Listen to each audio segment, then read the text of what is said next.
इस चैनल पर प्रस्तुत सभी कहानियां, उपन्यास और साहित्यिक सामग्री काल्पनिक हैं और किसी भी वास्तविक व्यक्ति, घटना या स्थान से कोई संबंध नहीं है। किसी भी समानता का उद्देश्य नहीं है और यह महज संयोग हो सकता है। किसी भी विवाद या असहमति के मामले में चैनल का निर्णय अंतिम होगा। किसी भी प्रश्न या सुझाव के लिए कृपया हमें कमेंट करें। Black tech internet cafe system अध्याय 31 रुक नहीं सकता, रुकेगा नहीं पांडा उपन्यास। रेड क्वीन ने सब कुछ नियंत्रित किया। ज़ोंबी भीड़ हर जगह थी और चाटने वाले भयानक थे। स्क्रीन पर सब कुछ चौंकाने वाला था। इसके अलावा इस फिल्म ने दर्शकों को ऐसा महसूस कराया कि जैसे वे स्वयं उस दृश्य में मौजूद थे जिससे उन्हें चोट लगने और बाद में ज़ोंबी की तरह एक बदसूरत राक्षस बनने की चिंता हुई। जैसे जैसे कहानी आगे बढ़ी, लैन्यान ने देखा कि न केवल कथानक रोमांचक था, बल्कि तीव्र युद्ध और लिकर्स के खिलाफ अंतिम लड़ाई भी आश्चर्यजनक रूप से नर्वस करने वाली थी। जितना ज्यादा वह देखती, उतना ही हैरान होती। लेखक ने ये कैसे किया? वह हैरान थी। ये खेल कितना अनोखा और अनोखा है। उसे हैरानी हुई। उसने कभी सोचा भी नहीं था कि दुनिया में ऐसा भी कुछ होगा। यह उसकी कल्पना से भी परे था। विज्ञापन आखिरकार उसे यकीन हो गया कि ग्राहकों को यहां आने के लिए धोखा नहीं दिया गया था। दुकान में जो कुछ भी था, वह इतने सारे लोगों को आकर्षित करने के लिए काफी था। क्या जो हमने देखा वह सच है?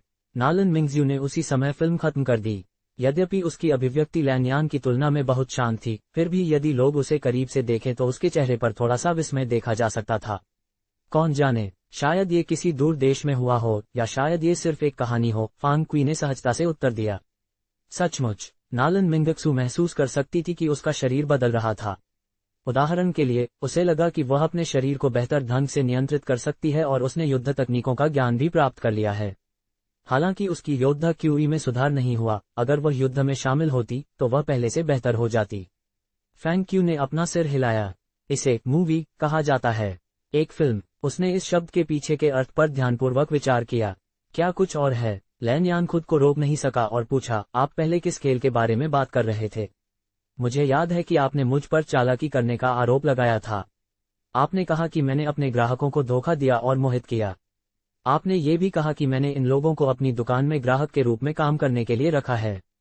फैंग क्यूई ने उसकी ओर देखा और चेहरे पर मुस्कान के साथ कहा। सोंग किंगफेंग और अन्य लोग भी उसे घूर रहे थे। उसकी अज्ञानता पहले से कहीं अधिक स्पष्ट थी। यदि फर्श में कोई दरार होती तो वह सचमुच उसमें घुस जाना चाहती थी। लैन्यान को बहुत अजीब और शर्मिंदा महसूस हुआ। क्या मैंने कहा कि ये दुकान अपने ग्राहकों को धोखा दे रही थी और उन्हें मोहित कर रही थी? इससे पहले वह इन योद्धाओं और अमीर युवकों को ऐसे देख रही थी जैसे वे मूर्ख हों। लेकिन अब उसे लगा जैसे वह बेवकूफ है। मैं मानती हूं कि मैंने आपकी दुकान को कमाका था। उसने फांग की तरफ देखा। उसे लगा जैसे वह फूट फूट कर रो पड़ेगी। अंततः उसे समझ में आया कि फॉन्ग क्यू का अज्ञान ही आनंद है से क्या तात्पर्य था। फॉन्ग क्यू ने खड़े होकर उन्हें खेल खेलना सिखाने से पहले हंसा।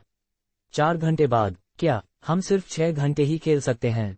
लैन्यान तुरंत अपनी सीट से उठी और फैंग क्यूई को चौड़ी आंखों से घूरने लगी। नहीं, वह चिल्लाई, मुझे कम से कम शाप की किताब के पीछे का रहस्य तो उजागर करना ही होगा। उसके आसपास के लोग हंसे बिना नहीं रह सके। मालिक ने कभी किसी के लिए अपने नियम नहीं बदले हैं। ओह हाँ, उसने सवाल किया और क्रिस्टल का एक गुच्छा निकाला और उन्हें फैंग के हाथ में थमा दिया। उसने पूछा, तुम्हारा क्या ख्याल है?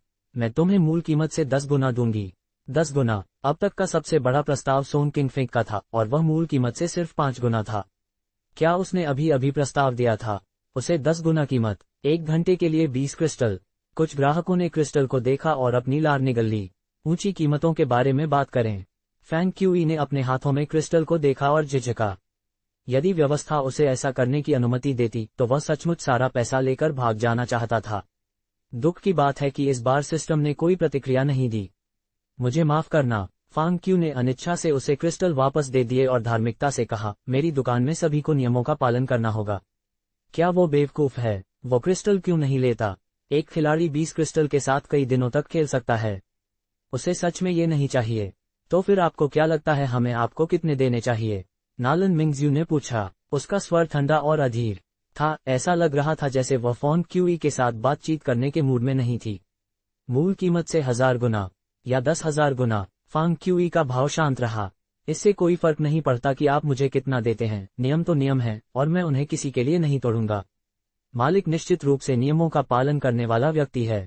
मूंछों वाले व्यक्ति ने अपने चेहरे के बालों को चिकना करते हुए कहा। ये देखकर उन्हें राहत मिली कि फॉन्ग क्यू ने किस तरह अपने नियमों का पालन किया।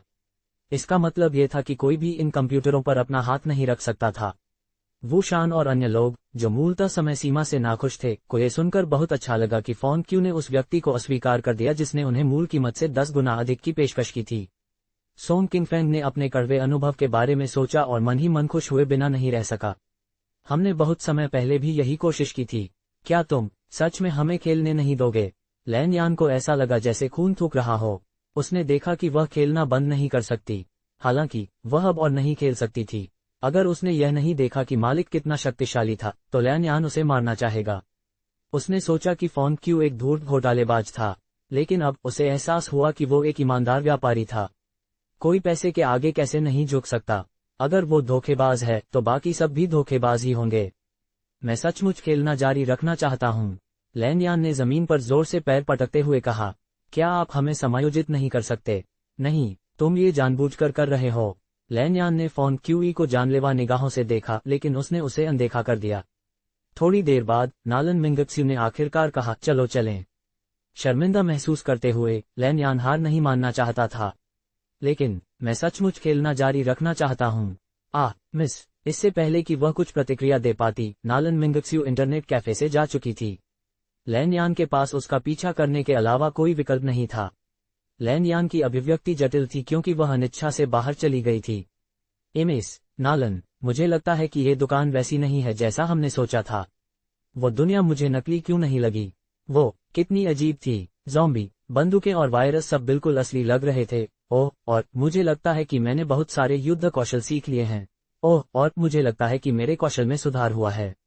मुझे आश्चर्य है कि उसके बाद क्या होगा। मैं बहुत उत्सुक हूँ। मालिक बहुत बुरा है। मुझे विश्वास नहीं हो रहा है कि वह हमें खेलना जारी नहीं रखने देगा। मैं वास्तव में उसे सबक सिखाना चाहता हूँ। मैं वास्तव में वापस जाना चाहता हूँ और खेलना चाहता हूँ। लैन यान लगातार बड़बड़ाता रहा। अंत में नालन मिंगक्स्यू ने पलट कर देखा। उसकी अभिव्यक्ति पहले से भिन्न थी। उसने धीरे से कहा, कल फिर आएंगे। युनशान टैवन कुछ हद तक जियो युल्व के साथ जो हुआ उसने उन्हें भी प्रभावित किया। अभी उन्हें केवल जियाओ युल्व और फोन क्यूई की दुकान में 3 रहस्यमय बिजली के हमलों की चिंता थी।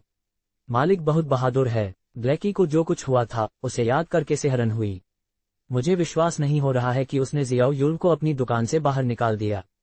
मुझे आश्चर्य है कि क्या इसके कारण कुछ बुरा होगा। लियांगशी ने आह भरी। बुरा? ब्लैकी हंसा। तुम्हें लगता है कि मालिक मुसीबत ढूंढ रहा था? उसने तो उन्हें गंभीरता से लिया ही नहीं। ली कुवान ने अपना कप उठाया और चेहरे पर कड़वी मुस्कान के साथ लियांगशी को टोस्ट किया। मुझे खुशी है कि तुमने मुझे उस समय रोक दिया, वरना। फिर उसने अपना सिर हिलाया और अपने प्याले की सारी शराब पी गया। वो शान जोर से हंसा। यह महत्वपूर्ण नहीं है, इसका हमसे कोई लेना देना नहीं है। हमें बस खेल खेलना है। मैं मालिक के नियमों के पालन से प्रभावित हूँ। सब प्रभावित हैं, ली कुवान ने अजीब तरह से मुस्कुराते हुए जवाब दिया। उन्हें ये स्वीकार करना पड़ा कि रेजिडेंट ईविल 1 के फिल्म संस्करण ने उन्हें गेम की तुलना में अधिक झटका दिया। ज़ोंबी की बड़ी भीड़, लेजरों द्वारा टुकड़े टुकड़े करने का दृश्य तथा अंत में अस्त व्यस्त शहर, इन सब ने उनके मन में गहरी छाप छोड़ी। जिन लोगों ने पहले कभी ऐसी कहानी नहीं देखी थी, वे सभी शब्दों से परे आश्चर्यचकित थे। दूसरी ओर हर कोई जानता था कि फिल्म देखने से किसी के युद्ध कौशल में सुधार करने में मदद मिल सकती है। यद्यपि ये सुधार खेल के सुधार की तरह निरंतर और स्थायी नहीं थे, फिर भी ये दिखाई दे रहे थे। कुछ लोग तो ये भी सोच रहे थे, क्या ये वाकई आभासी है? खेल में लड़ाई, हथियार और सब कुछ असली लगता है। क्या ये किसी ऐसे युद्ध का रिकॉर्ड है जिसके बारे में हम नहीं जानते? लिंग्यून अकादमी फिल्मी संस्करण आने के बाद छात्रों के पास रोजमर्रा की बातचीत में बात करने के लिए और भी बहुत कुछ था। अधिकांश खिलाड़ी लिंग्यून अकादमी से थे, इसलिए वे स्कूल जाते समय रेजिडेंट ईविल के बारे में बात करते थे। बेशक ऐसे खिलाड़ी भी थे जो दूसरों के साथ मजाक करना पसंद करते थे। मार्शल आर्ट तकनीक की कक्षा के बाद सोंग किंगफेंग सूर्यास्त के आसपास घर की ओर चल पड़ा। मार्शल आर्ट मैदान से अकादमी के द्वार तक पेड़ों से घिरा एक एकांत रास्ता था। इसकी अवस्थिति के कारण किसी ने इस क्षेत्र की छंटाई नहीं की, इसलिए तुन वृक्षों की शाखाएं और पत्तियां आपस में गुंथ गईं और एक विशाल हरा भरा मेहराबदार मार्ग बन गया। घने पत्तों के कारण सूर्य का प्रकाश अंदर नहीं आ पा रहा था, इसलिए रास्ता अंधेरा था। अचानक सोंग किंगफेंग ने देखा कि उसके सामने एक पेड़ के नीचे 2 लोग खड़े हैं। दोनों व्यक्ति फटे पुराने कपड़े पहने हुए थे और धीरे धीरे उसकी ओर बढ़ रहे थे। वहां पर्याप्त रोशनी नहीं थी और उनके सिर नीचे थे, इसलिए सोंग किंगफेंग उनके चेहरे स्पष्ट रूप से नहीं देख सका। उसे सहज ही ऐसा महसूस हुआ कि कुछ गड़बड़ है। उसने उत्सुकता से पूछा, तुम क्या कर रहे हो? अचानक उन दोनों ने ऊपर देखा और अपने सड़े हुए चेहरे दिखाए। फिर वे गुर्राए और सोन किंगफेंग पर हमला कर दिया। ज़ॉम्बी। सोन किंगफेंग तुरंत डर गया। असली दुनिया में ज़ॉम्बी कैसे हो सकते हैं? जब तक वह होश में आया तब तक 2 ज़ॉम्बी उसके सामने कूद चुके थे। उनमें से एक ने तो उसका हाथ भी पकड़ लिया था। अगर आपको कोई त्रुटि, टूटी हुई लिंक, गैर मानक सामग्री आदि मिले तो कृपया हमें बताएं ताकि हम उसे जल्द से जल्द ठीक कर सकें। ब्लैकटेक इंटरनेट कैफे सिस्टम अध्याय 32। क्या आपने पूरी सड़क खरीद ली है? पांडा उपन्यास। सोन किंगफेंग ने सहज रूप से अपना हाथ वापस खींच लिया लेकिन असफल रहा। उसने नीचे देखा और पाया कि जिस तरह से इस ज़ॉम्बी ने उसे पकड़ा था वह जाना पहचाना था। किन्ना और एल्ट सब ग्रेटर दैन 1 और एल्ट सब ग्रेटर दैन। ज़ॉम्बी किन्ना तकनीक कैसे जान सकते हैं? सोन किंगफेंग के चेहरे पर यह एहसास होते ही भाव जम गए कि क्या हो रहा है। फिर उसने तेजी से आगे की ओर लात मारी जिससे दोनों लाशें हवा में उछल गईं। ज़ॉम्बी तुरंत दर्द से चिल्लाए, आउच! यंग मास्टर सोन, क्या आप थोड़ा नर्म नहीं हो सकते? मुझे लगा कि हम दोस्त हैं। एक और आवाज सुनाई दी। ज़ॉम्बी असल में लिन शाओ और जूलुओ थे। तुम दोनों क्या कर रहे हो? सोन किंगफेंग ने उन्हें घूर कर देखा। मैंने ज्यादा वॉरियर की का इस्तेमाल नहीं किया, उठो। लिन शाओ हंसा और जमीन से उठकर अपने चेहरे से नकाब जैसी चीज हटा ली। तुम्हें क्या लगता है, हमारे ज़ॉम्बी मास्क तो बिल्कुल असली जैसे लगते हैं, है ना? जूलू हंसा। हमने इन्हें जल्दबाजी में बनाया। यदि आप ध्यान से देखें तो ये किनारों पर थोड़ा खुरदुरा है। सोन किंगफेंग इतना गुस्से में था कि वह हंस पड़ा। तुम लोग बहुत मजेदार हो। मुझे यकीन नहीं हो रहा कि तुम ज़ॉम्बी जैसे कपड़े पहनोगे। दूसरों को मत बताना कि मैं तुम्हें जानता हूं, ठीक है? तुम्हारा क्या ख्याल है यंग मास्टर सोन, क्या तुम हमारी ज़ॉम्बी सेना में शामिल होना चाहोगे? जूलुओ ने सोन किंगफेंग के कंधे पर हाथ रखा और उसे आंख मारी। ओह! सोन किंगफेंग ने उन्हें तिरस्कार से देखा। यह मेरे दर्जे के अनुरूप नहीं है।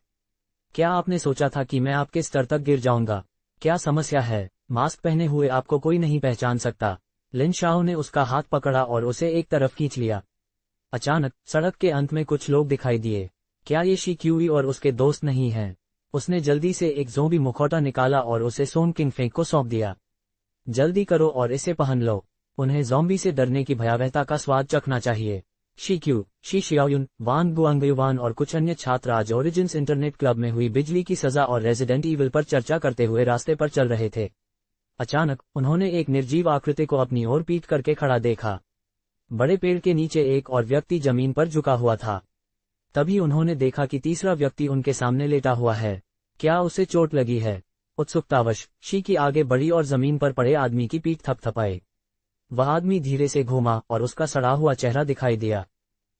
एक चीख निकली, ज़ॉम्बी! ज़ॉम्बी! शी ने अपने हाथ पीछे खींच लिए मानो उसे बिजली का झटका लगा हो। ज़ॉम्बी से जरा सी भी चोट लगने पर वह संक्रमित हो जाता। दुनिया में ऐसा कोई रक्त सीरम नहीं था जिससे वह मारक के रूप में इस्तेमाल कर सके। फिर जमीन पर पड़ा, लाश धीरे धीरे उठ खड़ा हुआ। सड़क के किनारे खड़ा आदमी भी पलटा, ये भी एक सड़ा हुआ ज़ॉम्बी था। तीनों ज़ॉम्बी गुर्राए और आगे चल रहे लोगों की तरफ बढ़े। हालांकि उन्होंने कई ज़ॉम्बी मारे थे खेल में, उन्होंने असल जिंदगी में ऐसा कभी नहीं देखा था।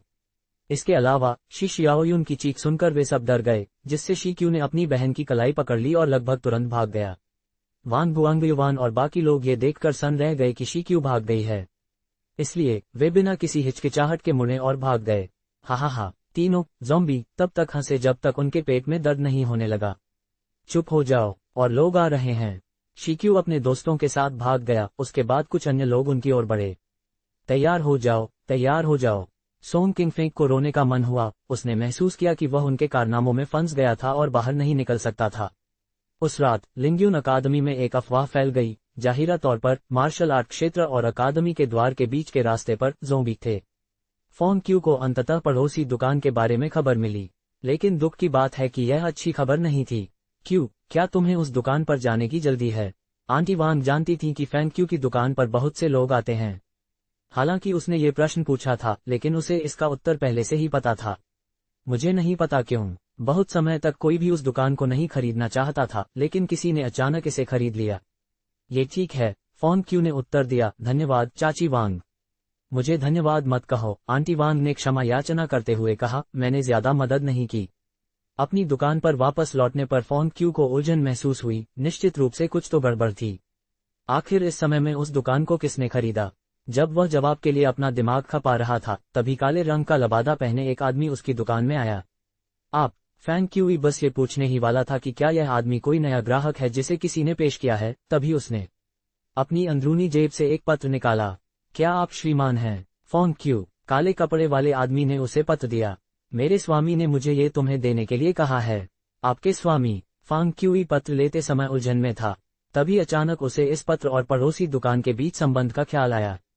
मेरे लिए अपने स्वामी को धन्यवाद दोगे क्या तुम? फॉन्ग की ने पत्र खोला और उसे पढ़ा। मैं श्रीमान का इलाज करना चाहूंगा। कल सुबह 7 बजे चाय के लिए फैंग, पवन और चंद्रमा मंडप की तीसरी मंजिल पर मिलते हैं। वह अपनी दुकान के बाहर खड़ा होकर आकाश की ओर देख रहा था। उसके चेहरे पर कोई भावना नहीं थी। मुझे लगता है कि कुछ लोगों को ये पता ही नहीं होता कि कब हार मान लेनी चाहिए। फॉन्ग क्यू को कल बंद होने से पहले केवल 2 से 3 घंटे ही खेलने का मौका मिला।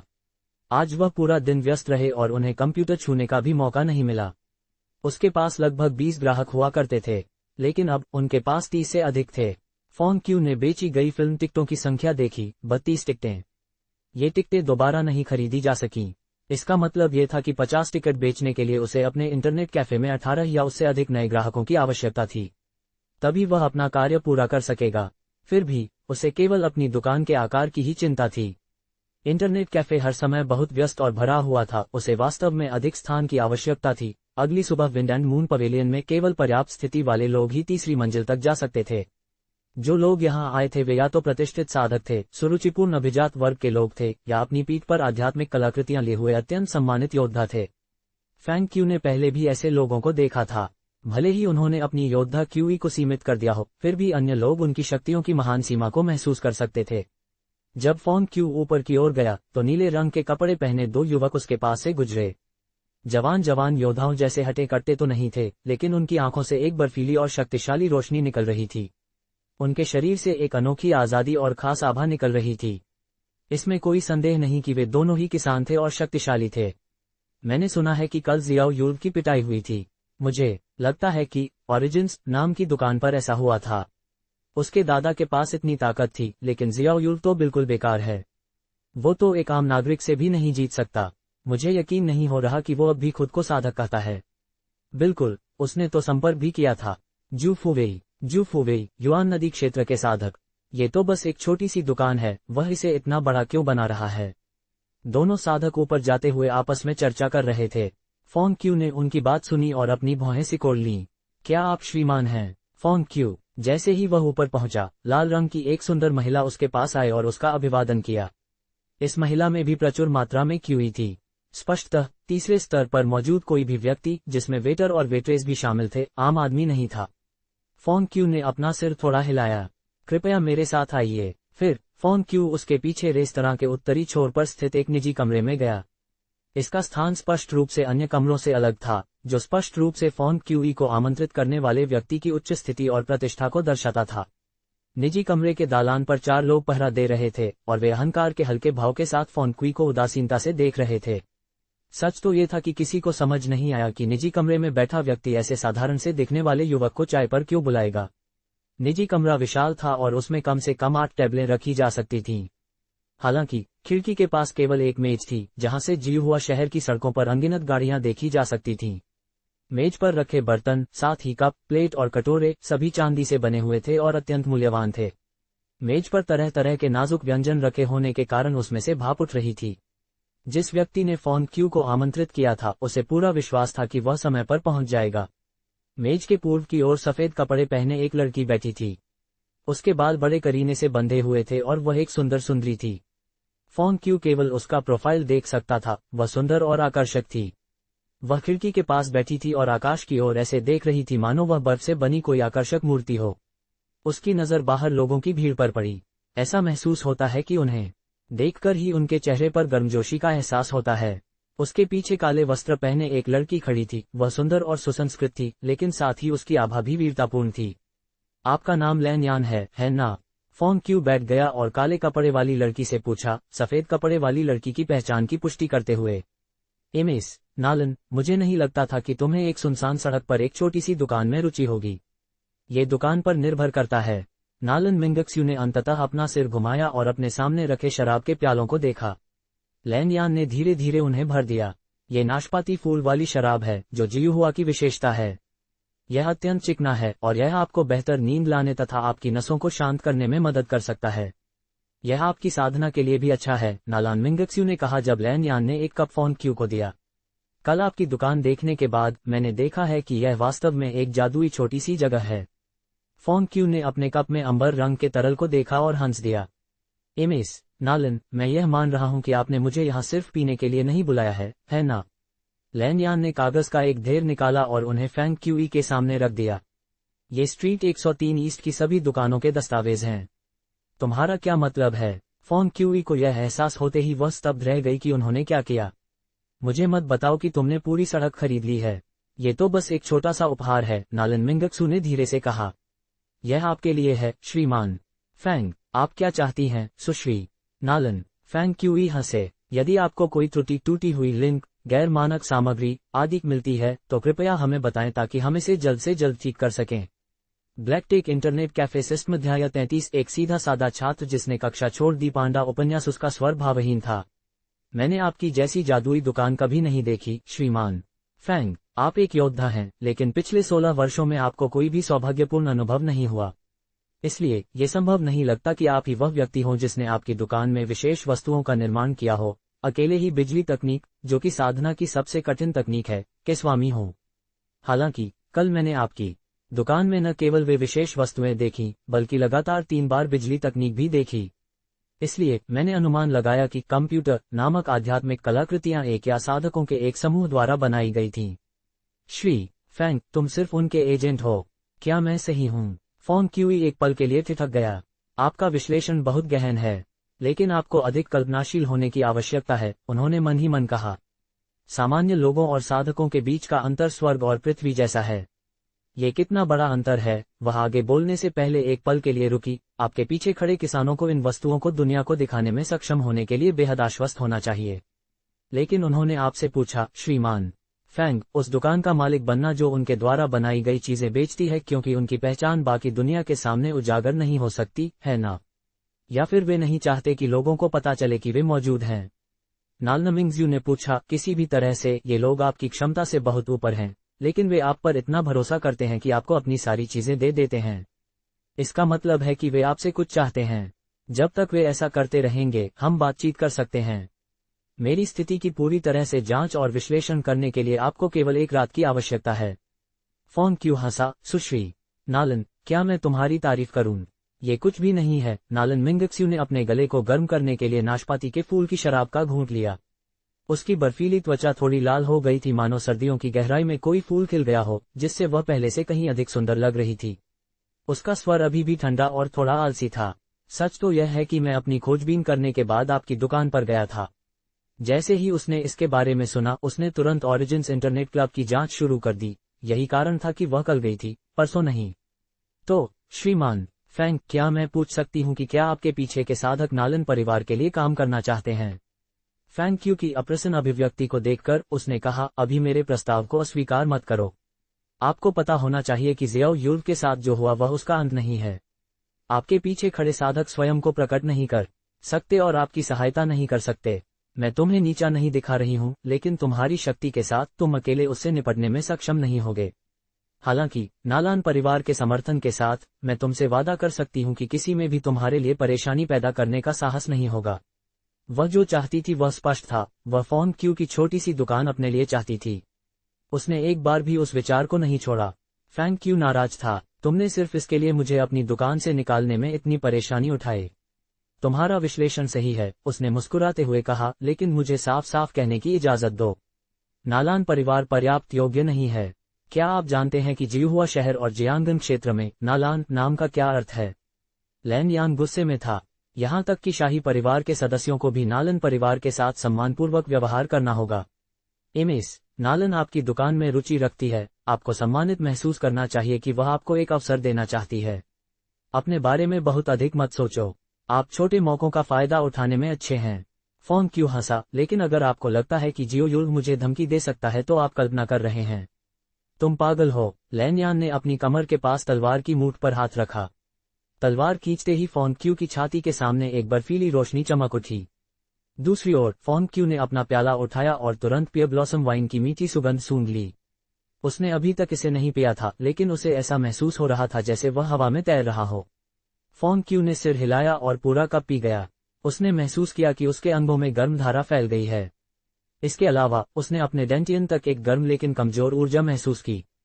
क्या ये योद्धा क्यूई है? यह एक अच्छी शराब है। इस शराब का एक कप 10 दिनों के प्रशिक्षण के बराबर था। अमीर लोग निश्चित रूप से अलग होते हैं, फोन क्यू ने खुद से कहा। फिर उसने ऐसे खाना शुरू किया जैसे कोई और मौजूद ही न हो। उसने अपने लिए एक और प्याला शराब उंडेली और चबाना बंद नहीं किया। लैन यान, जिसने फोन क्यूई को देखा और अपनी तलवार से उस पर इशारा किया, और अधिक हैरान हो गई। भोजन के बारे में भूल जाओ, शराब एक आध्यात्मिक शराब थी जिसे नालन मिंगक्स्यू ने फोन क्यूई का परीक्षण करने के लिए इस्तेमाल किया था। ये शराब 1000 साल पुराने आड़ू के फूलों से बनाई गई थी और नालन मिंगक्स्यू की खेती की तकनीक को पूरक करने के लिए बनाई गई थी। यद्यपि यह जहरीला नहीं था, फिर भी नालन मिंगक्स्यू भी प्रतिदिन केवल एक छोटा कप ही पी पाता था। इसके बाद उसे शराब में मौजूद ऊर्जा को पचाने के लिए कोंगलिंग पिल नामक अमृत लेना होगा। लेकिन अब फोन क्यूई ने आधी बोतल खत्म कर दी थी। तुम मजाक कर रहे हो, है ना? फोन क्यूई अभी भी इसे पी रहा था। यहाँ तक कि नालन मिंगक्स्यू ने भी उसे आश्चर्य से देखा। क्या ये युवक राक्षस है? उसने अपना शोध किया। फोन क्यू सिर्फ एक सामान्य योद्धा था, जिसका कोई अनोखा सामना नहीं हुआ था। वह इतना शक्तिशाली कैसे है? वह नहीं जानती थी कि वायरस द्वारा फैन क्यूई के शरीर को मजबूत करने के बाद ये सामान्य लोगों की तुलना में अलग था।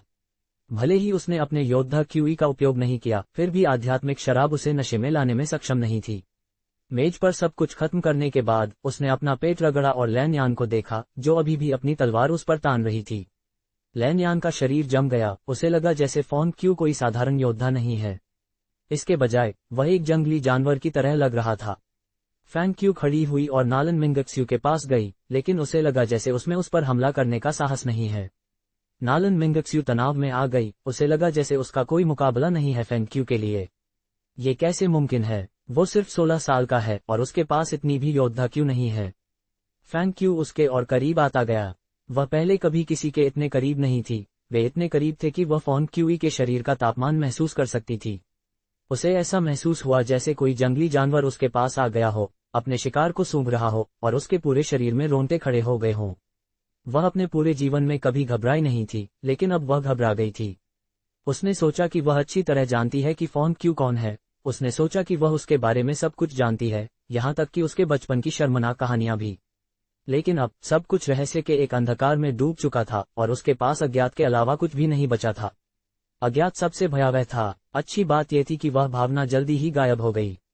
जल्द ही फोन क्यूई मुड़ा और चला गया।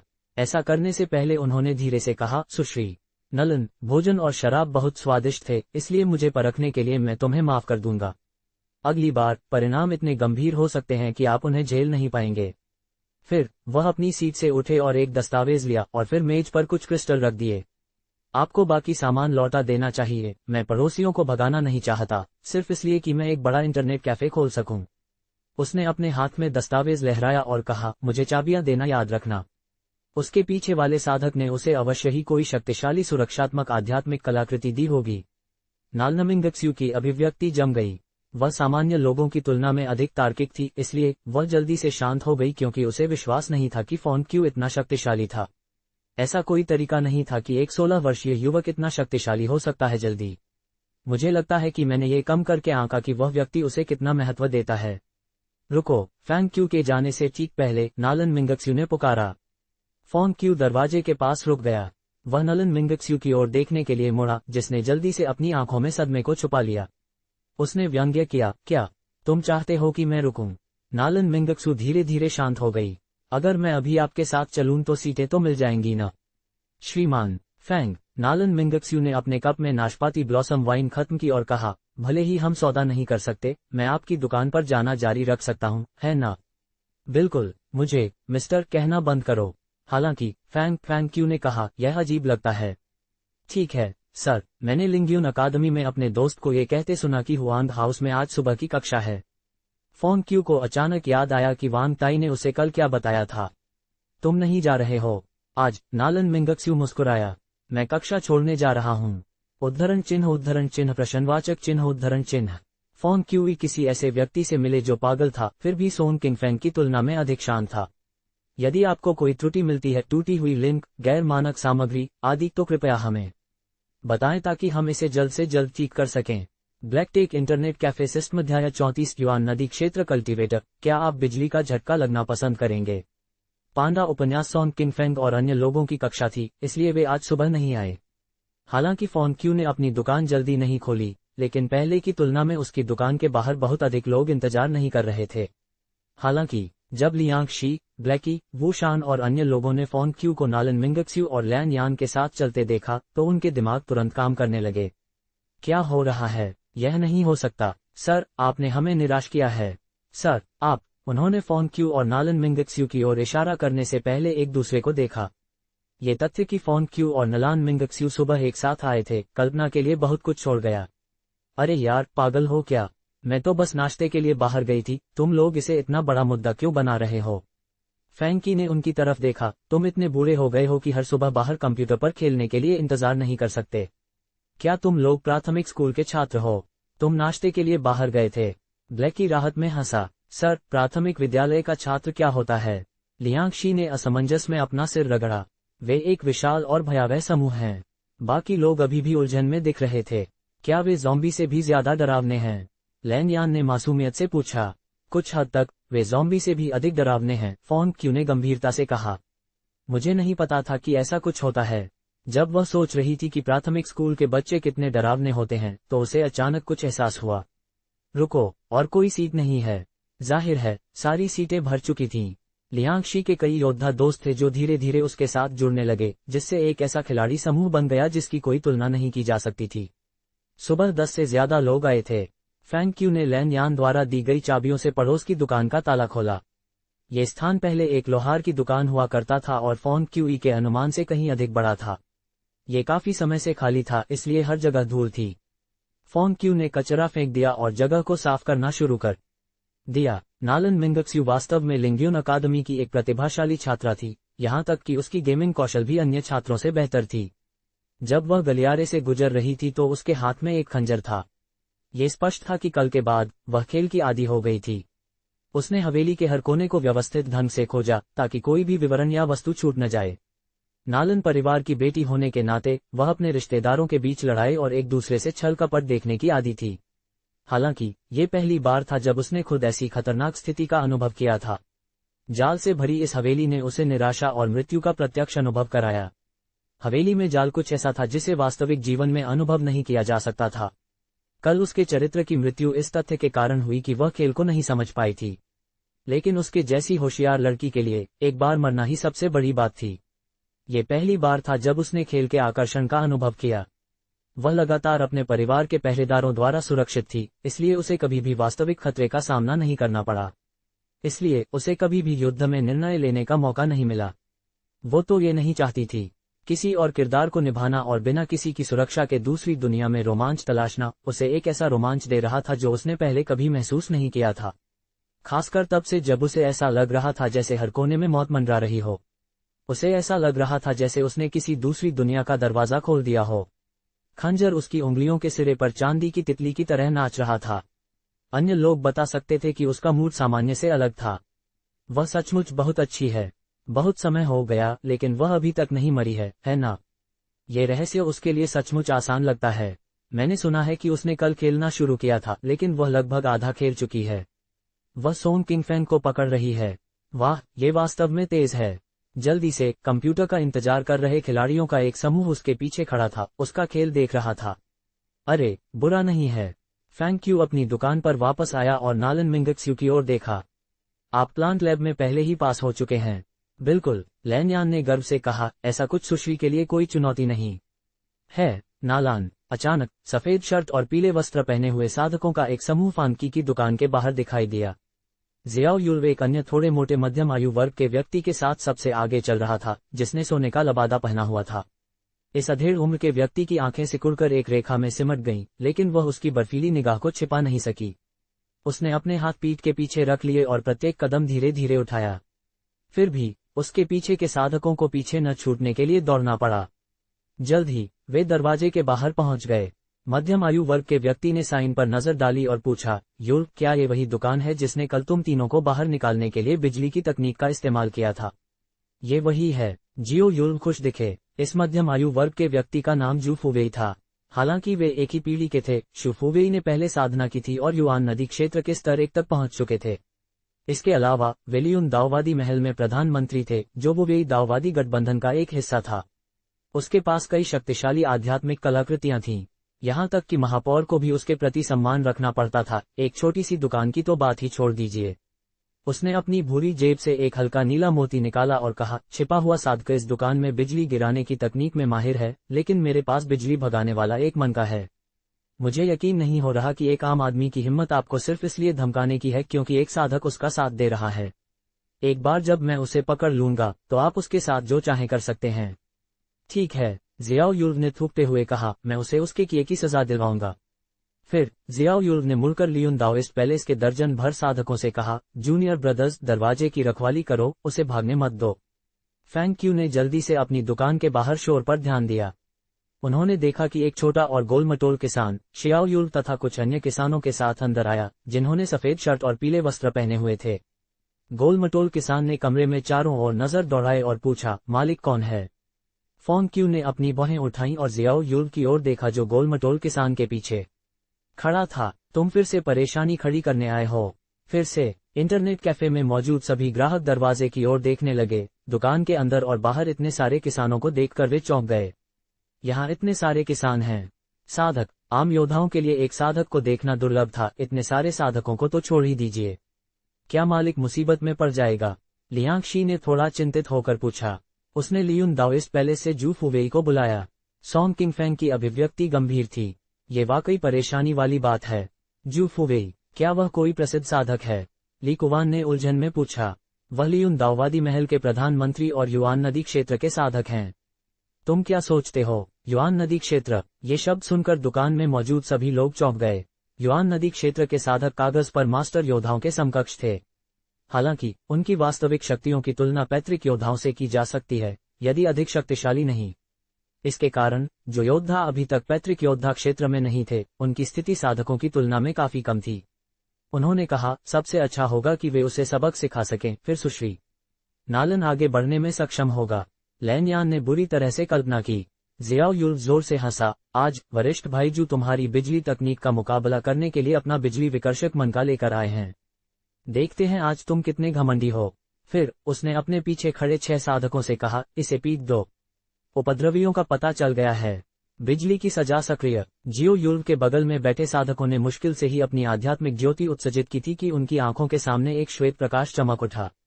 गड़गड़ाहट। एक ही क्षण में साधक बाहर फेंक दिए गए और उनके शरीर पूरी तरह से जलकर काले हो गए। कनिष्ठ भाई जियो, इधर आओ, मेरे पास बिजली भगाने वाली दवा है। गड़गड़ाहट। इससे पहले कि जू फुवेई अपनी बात पूरी कर पाता, वे अपने हाथ पैर हवा में लहराते हुए फॉन्ग क्यूई की दुकान से बाहर कूद गए। लियांग शी, यह एक पैतृक शक्ति है योद्धा। सॉन्ग किंगफेंग, मैंने अभी क्या कहा? लैन यान, बेवकूफ बदमाश। फैंग क्यू ने अपने दरवाजे के बाहर साधकों की ओर इशारा करते हुए शाप दिया, मेरे सामने से दूर हो जाओ। बाहर खड़े साधक तुरंत भाग गए। सब कुछ ठीक है। फॉन्ग ची ने हाथ हिलाया। ये तो बस एक छोटी सी स्थिति है। इमेस नालान। लैन यान के होंठ फड़क गए जैसे उसने धीरे से कहा, जू फुवेई को बाहर निकाल दिया गया। हाँ, मैंने देखा कि क्या हुआ। यदि आपको कोई त्रुटि, टूटी हुई लिंक, गैर मानक सामग्री आदि मिलती है तो कृपया हमें बताएं ताकि हम इसे जल्द से जल्द ठीक कर सकें। Black tech internet cafe system अध्याय 35। एक दिन आप एक तितली बन जाएंगे। पांडा उपन्यास। पवन और चंद्रमा मंडप रेस्तरां के दक्षिणी कोने में एक अद्वितीय दिखने वाले निजी कमरे के अंदर मूंछों वाले युवक ने अपनी भीतरी जेब से एक छोटा सा सुंदर पाइप निकाला। जैसे ही उसने इसे जलाया, तुरंत धुआं उठने लगा।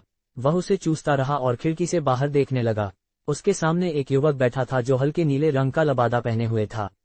उनका एक अप्रतिबंधित आभामंडल था और वे स्पष्टतः एक सामान्य व्यक्ति से कहीं अधिक थे। आप क्या देख रहे हैं, श्रीमान? म्यू। इस साधक ने मूंछ वाले इस आदमी के साथ, जो साधक जैसा नहीं दिखता था, बहुत सम्मान से व्यवहार किया। विज्ञापन, ये बहुत दुखद है। युवक हल्का सा मुस्कुराया। मैं जियुहुआ सिटी में सबसे कीमती चीज नहीं पा सकता। सबसे कीमती चीज? नीले रंग का किसान बहुत हैरान हुआ। क्या आपने कभी रेजिडेंट ईविल के बारे में सुना है? युवक मुस्कुराया। यह क्या है? किसान ने पहले से भी अधिक आश्चर्यचकित होकर पूछा। मूंछों वाला युवक मुस्कुराया। हाउरन, साधक बनने से पहले मैंने तुम्हें याद दिलाया था कि अपनी हैसियत से अंधे मत हो जाना। याद दिलाने के लिए धन्यवाद, सर। नीले रंग के कपड़े पहने युवक को पसीना आने लगा। अब वह किसान हो सकता है, लेकिन अभी भी उसमें उतावला होने का साहस नहीं था। जियुहुआ शहर के पूर्वी छोर पर ओरिजिन्स नाम की एक छोटी सी दुकान है। यह एक दिलचस्प जगह है। मूंछों वाला आदमी मुस्कुराया और बोला, मेरे जाने के बाद आप इसे देख सकते हैं। श्री व्यू, तुम जा रहे हो? नीले रंग के कृषक ने पूछा। मूंछों वाले आदमी ने अपने पाइप से एक बड़ा कश लिया। हाँ, मुझे जिंगशी वापस जाना है। नीले कपड़े पहने किसान ने सिर हिलाया। सर, क्या ये वही दुकान है जिसने जियाओ यूलव को बाहर निकाल दिया था? वही दुकान जिसने जियाओ यूलव को बाहर निकाल दिया था। मूंछों वाला आदमी मनोरंजन में मुस्कुराया। क्या बात पहले ही फैल गई? वास्तव में जियुहुआ शहर के सभी साधकों ने कल जो हुआ उसके बारे में सुना था। जाहिर है, जियो यूल्व ने उस दुकान पर परेशानी पैदा करने के लिए लोगों के एक समूह का नेतृत्व किया था। लियुन दाओइस्ट पैलेस के साधकों सहित अनगिनत आंखें घटनाओं को देखती रहीं। मुझे विश्वास नहीं हो रहा है कि जियाओ यूल्व जू फुवेई के साथ गया और 3 मिनट से भी कम समय में बाहर निकाल दिया गया।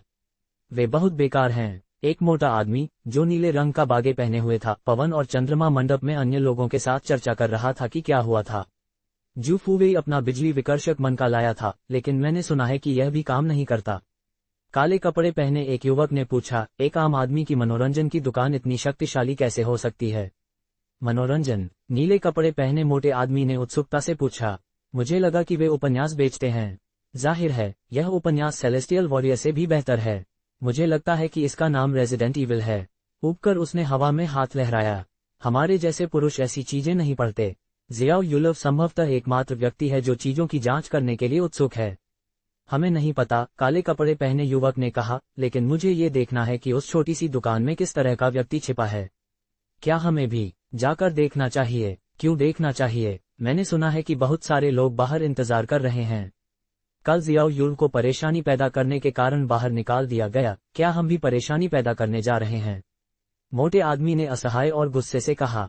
चलो कल सुबह जल्दी चलें। मैं उत्सुक हूँ, इतना आकर्षक क्या हो सकता है?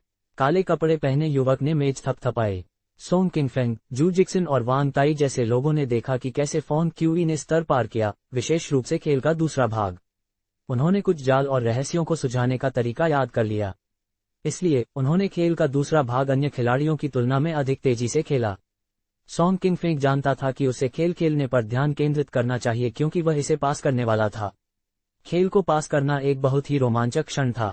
इसके अलावा, अगर वह आज पास हो जाता, तो वह फैंग क्यूई के अलावा रेजिडेंट ईविल को पास करने वाला ओरिजिन्स इंटरनेट क्लब का पहला खिलाड़ी होता।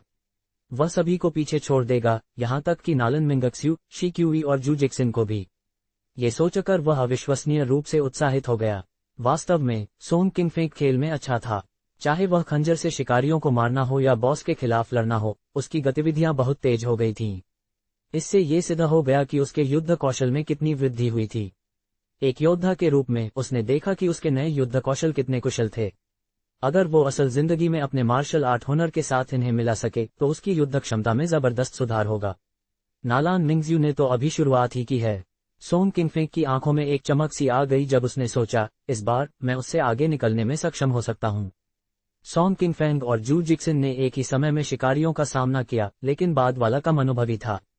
इसलिए जू जिक्सन पीछे रह गई और अब उसे पकड़ने की पूरी कोशिश कर रही थी। उच्च आत्माओं से भरा सोंग किंगफेंग तब तक आगे बढ़ता रहा जब तक कि वह अंततः उस कमरे में नहीं पहुंच गया जहां अंतिम बॉस रहता था। क्या सोंग किंगफेंग खेल में पास हो जाएगा? इंटरनेट कैफे में सभी लोगों का ध्यान उसकी ओर गया। बहुत समय बीत चुका था और उन्होंने बहुत कुछ अनुभव किया था। अंततः इंटरनेट कैफे में एक खिलाड़ी था जो गेम पास करने वाला था। बड़े और लंबे तानाशाह को धीरे धीरे अपनी ओर बढ़ते देख सोंग किंगफेंग अविश्वसनीय रूप से भावुक हो गया। क्या वह तानाशाह है? जू जिक्सन के अलावा, जो जल्द ही खेल पास करने वाला था, लियांगशी, शी क्यूई और यहां तक कि नालन मिंगक्स्यू जैसे लोगों ने सोंग किंगफेंग को देखा क्योंकि उसने अपनी अंतिम लड़ाई शुरू की थी। सोंग किंगफेंग ने फोन क्यूई की नकल की थी। सबसे पहले उन्होंने पहले चरण में तानाशाह के एचपी को कम करने के लिए अपनी बंदूक का इस्तेमाल किया। फिर दूसरे चरण में उन्होंने टायरेंट के हमलों को चकमा दिया और अपने मैग्नम रिवॉल्वर से उसे गोली मारने के अवसर की तलाश की। रेजिडेंट ईविल 1 के फिल्म संस्करण की बदौलत सभी के युद्ध कौशल में उल्लेखनीय सुधार हुआ। इसके अलावा चूंकि सोंग किंगफेंग हर दिन अभ्यास कर रहा था, इसलिए उसके युद्ध कौशल अब अद्भुत थे। वह तेज और फुर्तीला था, किसी भी अनावश्यक हरकत से रहित। उसके हमले फैंग क्यूई के हमलों से ज्यादा कुशल लग रहे थे। वह कितना अच्छा है! सोंग किंगफेंग के तेज हमलों को देखकर, जिससे तानाशाह का स्वास्थ्य धीरे धीरे नीचे चला गया, उसके आसपास के लोग घबराहट और तेजी से सांस लेने लगे। उसकी शूटिंग कौशल और युद्ध तकनीक मालिक की तुलना में बहुत बेहतर है ना? अवारिया जोर से हंसा। क्या मालिक भी खेलता है? मैंने उसे कभी खेलते नहीं देखा, नलन मिंगज्यू ने उलझन में पूछा। आखिरकार लोगों ने शायद ही कभी फोन क्यू को खेलते देखा हो। मालिक इस खेल में सबसे अच्छा है, उसने कुछ दिन पहले इसे पास किया था। अन्य खिलाड़ी आपस में चर्चा करने लगे। मालिक ही शिकारियों को खंजर से मारने वाला पहला व्यक्ति है। अगर हम उसे ऐसा करते नहीं देखते तो हमें नहीं लगता कि यह संभव है। मालिक ही सबसे पहले अंतिम बॉस को मारने के तरीके सोचता है। वह खेलता भी है। नालन मिंगक्स्यू ने फोन क्यू की ओर देखा, जो अपनी कुर्सी पर आराम से लेटा हुआ था। वह थोड़ा सा भौचक्की हो गई। जब से वह आई थी, उसने उसे ये खेल खेलते कभी नहीं देखा था। उन्हें ये जानकर आश्चर्य हुआ कि वह यहाँ के खिलाड़ियों के लिए एक किंवदंती थे। खंजर से शिकारियों को मारने वाला पहला व्यक्ति, खेल पास करने वाला पहला व्यक्ति, रिकॉर्ड बनाने वाला। इन शब्दों से यह साबित हो गया कि फोन क्यू ने वास्तव में किसी और से पहले खेल खत्म कर दिया था। नालन मिंगक्सू उलझन में था। उसने इतनी जल्दी गेम कैसे पास कर लिया? वह गेम पास करने वाला है। दूसरों ने देखा कि सोंग किंगफेंग ने तानाशाह को गंभीर रूप से घायल कर दिया था और हेलीकॉप्टर आ गया था। जैसे ही रॉकेट लॉन्चर को नीचे फेंका जाता, सब कुछ खत्म हो जाता। बहुत से लोगों ने रॉकेट लॉन्चर की शक्ति देखी थी, और जिन्होंने इसे नहीं देखा था, उन्हें पुराने खिलाड़ियों ने बताया था। हर कोई जानता था कि एक ऐसा हथियार था जो तानाशाह को टुकड़ों में उड़ाने में सक्षम था। जब रॉकेट लॉन्चर को हेलीकॉप्टर से बाहर फेंका गया, तो हर कोई प्रत्याशा के साथ सोंग किंगफेंग की स्क्रीन को देखने लगा। खेल में सोंग किंगफेंग के चरित्र ने ट्रिगर खींच लिया था। स्वूप। जैसे ही स्क्रीन पर आग भड़की, मुख्य पात्र क्रिस हेलीकॉप्टर में चला गया। सोंग किंगफेंग खुशी से चीखने लगा, आखिरकार मैं खेल में पास हो गया। सोंग किंगफेंग अपनी सीट से उठ खड़ा हुआ। वह स्क्रीन को घूरते हुए अपनी मुट्ठियां हवा में लहरा रहा था। कहानी अंततः समाप्त हो गई, लेकिन वह इस रोमांचक और अविस्मरणीय अनुभव को हमेशा याद रखेंगे। उसने सोचा कि पिछले कुछ दिनों में उसके साथ क्या क्या हुआ था। नए हथियार पाने का उत्साह, मजबूत दुश्मनों को हराने का उल्लास, दोस्तों के साथ साजिश पर चर्चा करने की खुशी। जब उसे उसके साथियों ने बचा लिया तो उसने जो कृतज्ञता महसूस की, तथा जब उसने इन रहस्यमय घटनाओं का सामना किया तो उसने जो कठिनाइयां झेलीं, उसे ऐसा महसूस हुआ जैसे वह एक छोटा सा कैटरपिलर है जो एक अजीब दुनिया में रहता है। उसने फूलों की खुशबू सूंघी थी, इंद्रधनुष देखा था, तथा अच्छे बुरे समय का सामना किया था। अंततः वह एक कोकून में बदल गया और एक दिन तितली बन गया, जिसने एक संपूर्ण और शानदार जीवन जिया। जब उसने अंततः खेल समाप्त किया तो वह इतना भावुक हो गया कि उसे रोने का मन करने लगा। आपकी आज की समय सीमा पूरी हो गई है, कृपया कल फिर आइए। उसने चारों ओर देखा और अपने दर्शकों की ओर देखा, जो उसे घेरे हुए थे। ये दृश्य उन्हें हमेशा याद रहेगा, वे सब उस घटना के गवाह थे। भविष्य में, जब ओरिजिन्स इंटरनेट क्लब में रेजिडेंट ईविल 1 के अलावा और भी बहुत कुछ था और यह गेम दुनिया भर में लोकप्रिय हो गया, तो सोंग किंगफेंग को याद आया कि उसने पहली बार इसे कब खेला था। मालिक और खुद के खेल से गुजरने के बारे में बात करते हुए उन्होंने कहा, ये दृश्य याद करने लायक है। इंटरनेट कैफे में अचानक जयकार और तालियां गूंज उठीं। यदि आपको कोई त्रुटि, टूटी हुई लिंक, गैर मानक सामग्री आदि मिले तो कृपया हमें बताएं ताकि हम इसे जल्द से जल्द ठीक कर सकें। ब्लैकटेक इंटरनेट कैफे सिस्टम अध्याय 36 इंटरनेट कैफे अपग्रेड पांडा उपन्यास से सच्चाई ये थी कि जियो यूल्व के अलावा अनगिनत साधक फोन क्यूई की दुकान को महसूस करने आए थे। हालांकि उनमें से हर एक को बिजली से झुलसे हुए शरीर के साथ बाहर फेंक दिया गया। जियो हुआ शहर में ऐसा पहले कभी नहीं हुआ था, और न ही इतने सारे साधक एक स्थान पर एकत्र हुए थे। इसके अलावा किसी ने कभी भी किसानों के समूहों को एक दुकान से भागते हुए नहीं सुना या देखा था। उनके शरीर काले पड़ गए थे। ये दृश्य जियो हुआ शहर में एक अद्भुत तमाशा बन गया। इस वजह से अधिक लोग फोन क्यू की दुकान पर आने लगे। हालांकि फैन क्यू इतना शांत था कि आराम से अपनी कुर्सी पर लेटा हुआ चिल्ला रहा था, लाइन में लगो, लाइन में लगो। जो लोग लाइन में नहीं लगेंगे उन्हें उपद्रवी समझा जाएगा। विज्ञापन, उस व्यक्ति के बाद के लोगों को घर जाओ, आज तुम खेल नहीं पाओगे। पड़ोस की लोहार की दुकान फोन क्यू की छोटी सी दुकान से अलग थी। भंडारण में कई उपकरण, यंत्र और यहाँ तक कि अयस्क और धातु जैसी अनियमित वस्तुएं भी थीं। कुल मिलाकर दुकान का आकार फोन क्यू की दुकान से 2 गुना बड़ा था। यही कारण था कि फोन क्यू सबसे पहले इस दुकान को चाहता था। अपना इंटरनेट कैफे बंद करने के बाद फैन क्यू ने बिस्तर पर जाने से पहले लोहार की दुकान की सफाई में 1 और घंटा बिताया। रात काफी हो चुकी थी, लेकिन जियो हुआ शहर में कहीं एक कमरे में अभी भी बत्तियां जल रही थीं। नालन मिंगक्स्यू ने अपने सामने रखे दस्तावेजों के ढेर को देखा। उसकी अभिव्यक्ति इतनी ठंडी थी कि कमरा जमने वाला था। उसके पास कुछ क्यों नहीं है? कोई सुराग ही नहीं। उसके चेहरे पर उदासी छा गई। मैंने कभी भी किसी साधना संप्रदाय से ऐसी विचित्र बिजली की चमक नहीं देखी। उस साधक या उसके पीछे के साधकों की पहचान क्या है? उसके सामने का रहस्य सुलझाना और भी कठिन होता जा रहा था। अगले दिन मैंने सुना है कि ज़ॉम्बी राक्षस इसी जगह से आए हैं। जाहिर है वे वाकई डरावने हैं। फांग क्यूई की दुकान खुलने से पहले ही 1 दर्जन लोगों का एक समूह उसके सामने जमा हो गया। वे सभी लिंग्यून अकादमी की वर्दी पहने हुए थे। ये लोग लिंग्यून अकादमी के छात्र थे और उन्होंने हाल ही में स्कूल में ज़ॉम्बी के बारे में सुना था। जांच के बाद उन्हें पता चला कि ज़ॉम्बी शब्द मूवी नामक किसी चीज से आया है जिसे इस छोटी सी दुकान पर देखा जा सकता है। इसलिए उन्होंने आकर इसकी जांच करने का निर्णय लिया। गो जियोंग हेवन हाउस का छात्र था जो लिंग्यून अकादमी के सबसे शक्तिशाली छात्रों का घर था। उनमें से कुछ तो शिक्षकों से भी ज्यादा ताकतवर थे। ये डरावना है, आगे बढ़ो और मुझे आजमाओ। वह स्पष्टतः आश्वस्त नहीं था। वह भी अभी एक यात्रा से लौटा था और उसने इस जगह के बारे में सुना। कुछ निमंत्रणों के बाद उन्होंने साथ चलने का निर्णय लिया। फॉन्ग क्यू आज सुबह बहुत जल्दी उठ गया। अपग्रेड के बाद वह ये जानने के लिए उत्सुक थे कि उनका इंटरनेट कैफे कैसा दिखेगा। वह जल्दी से तैयार होकर नीचे चला गया। जब वह पहली मंजिल पर पहुंचा तो उसे तुरंत अंतर नजर आया। पत्थर से बने भारी कंप्यूटर डेस्क की पंक्तियां कमरे के अंत तक फैली हुई थीं।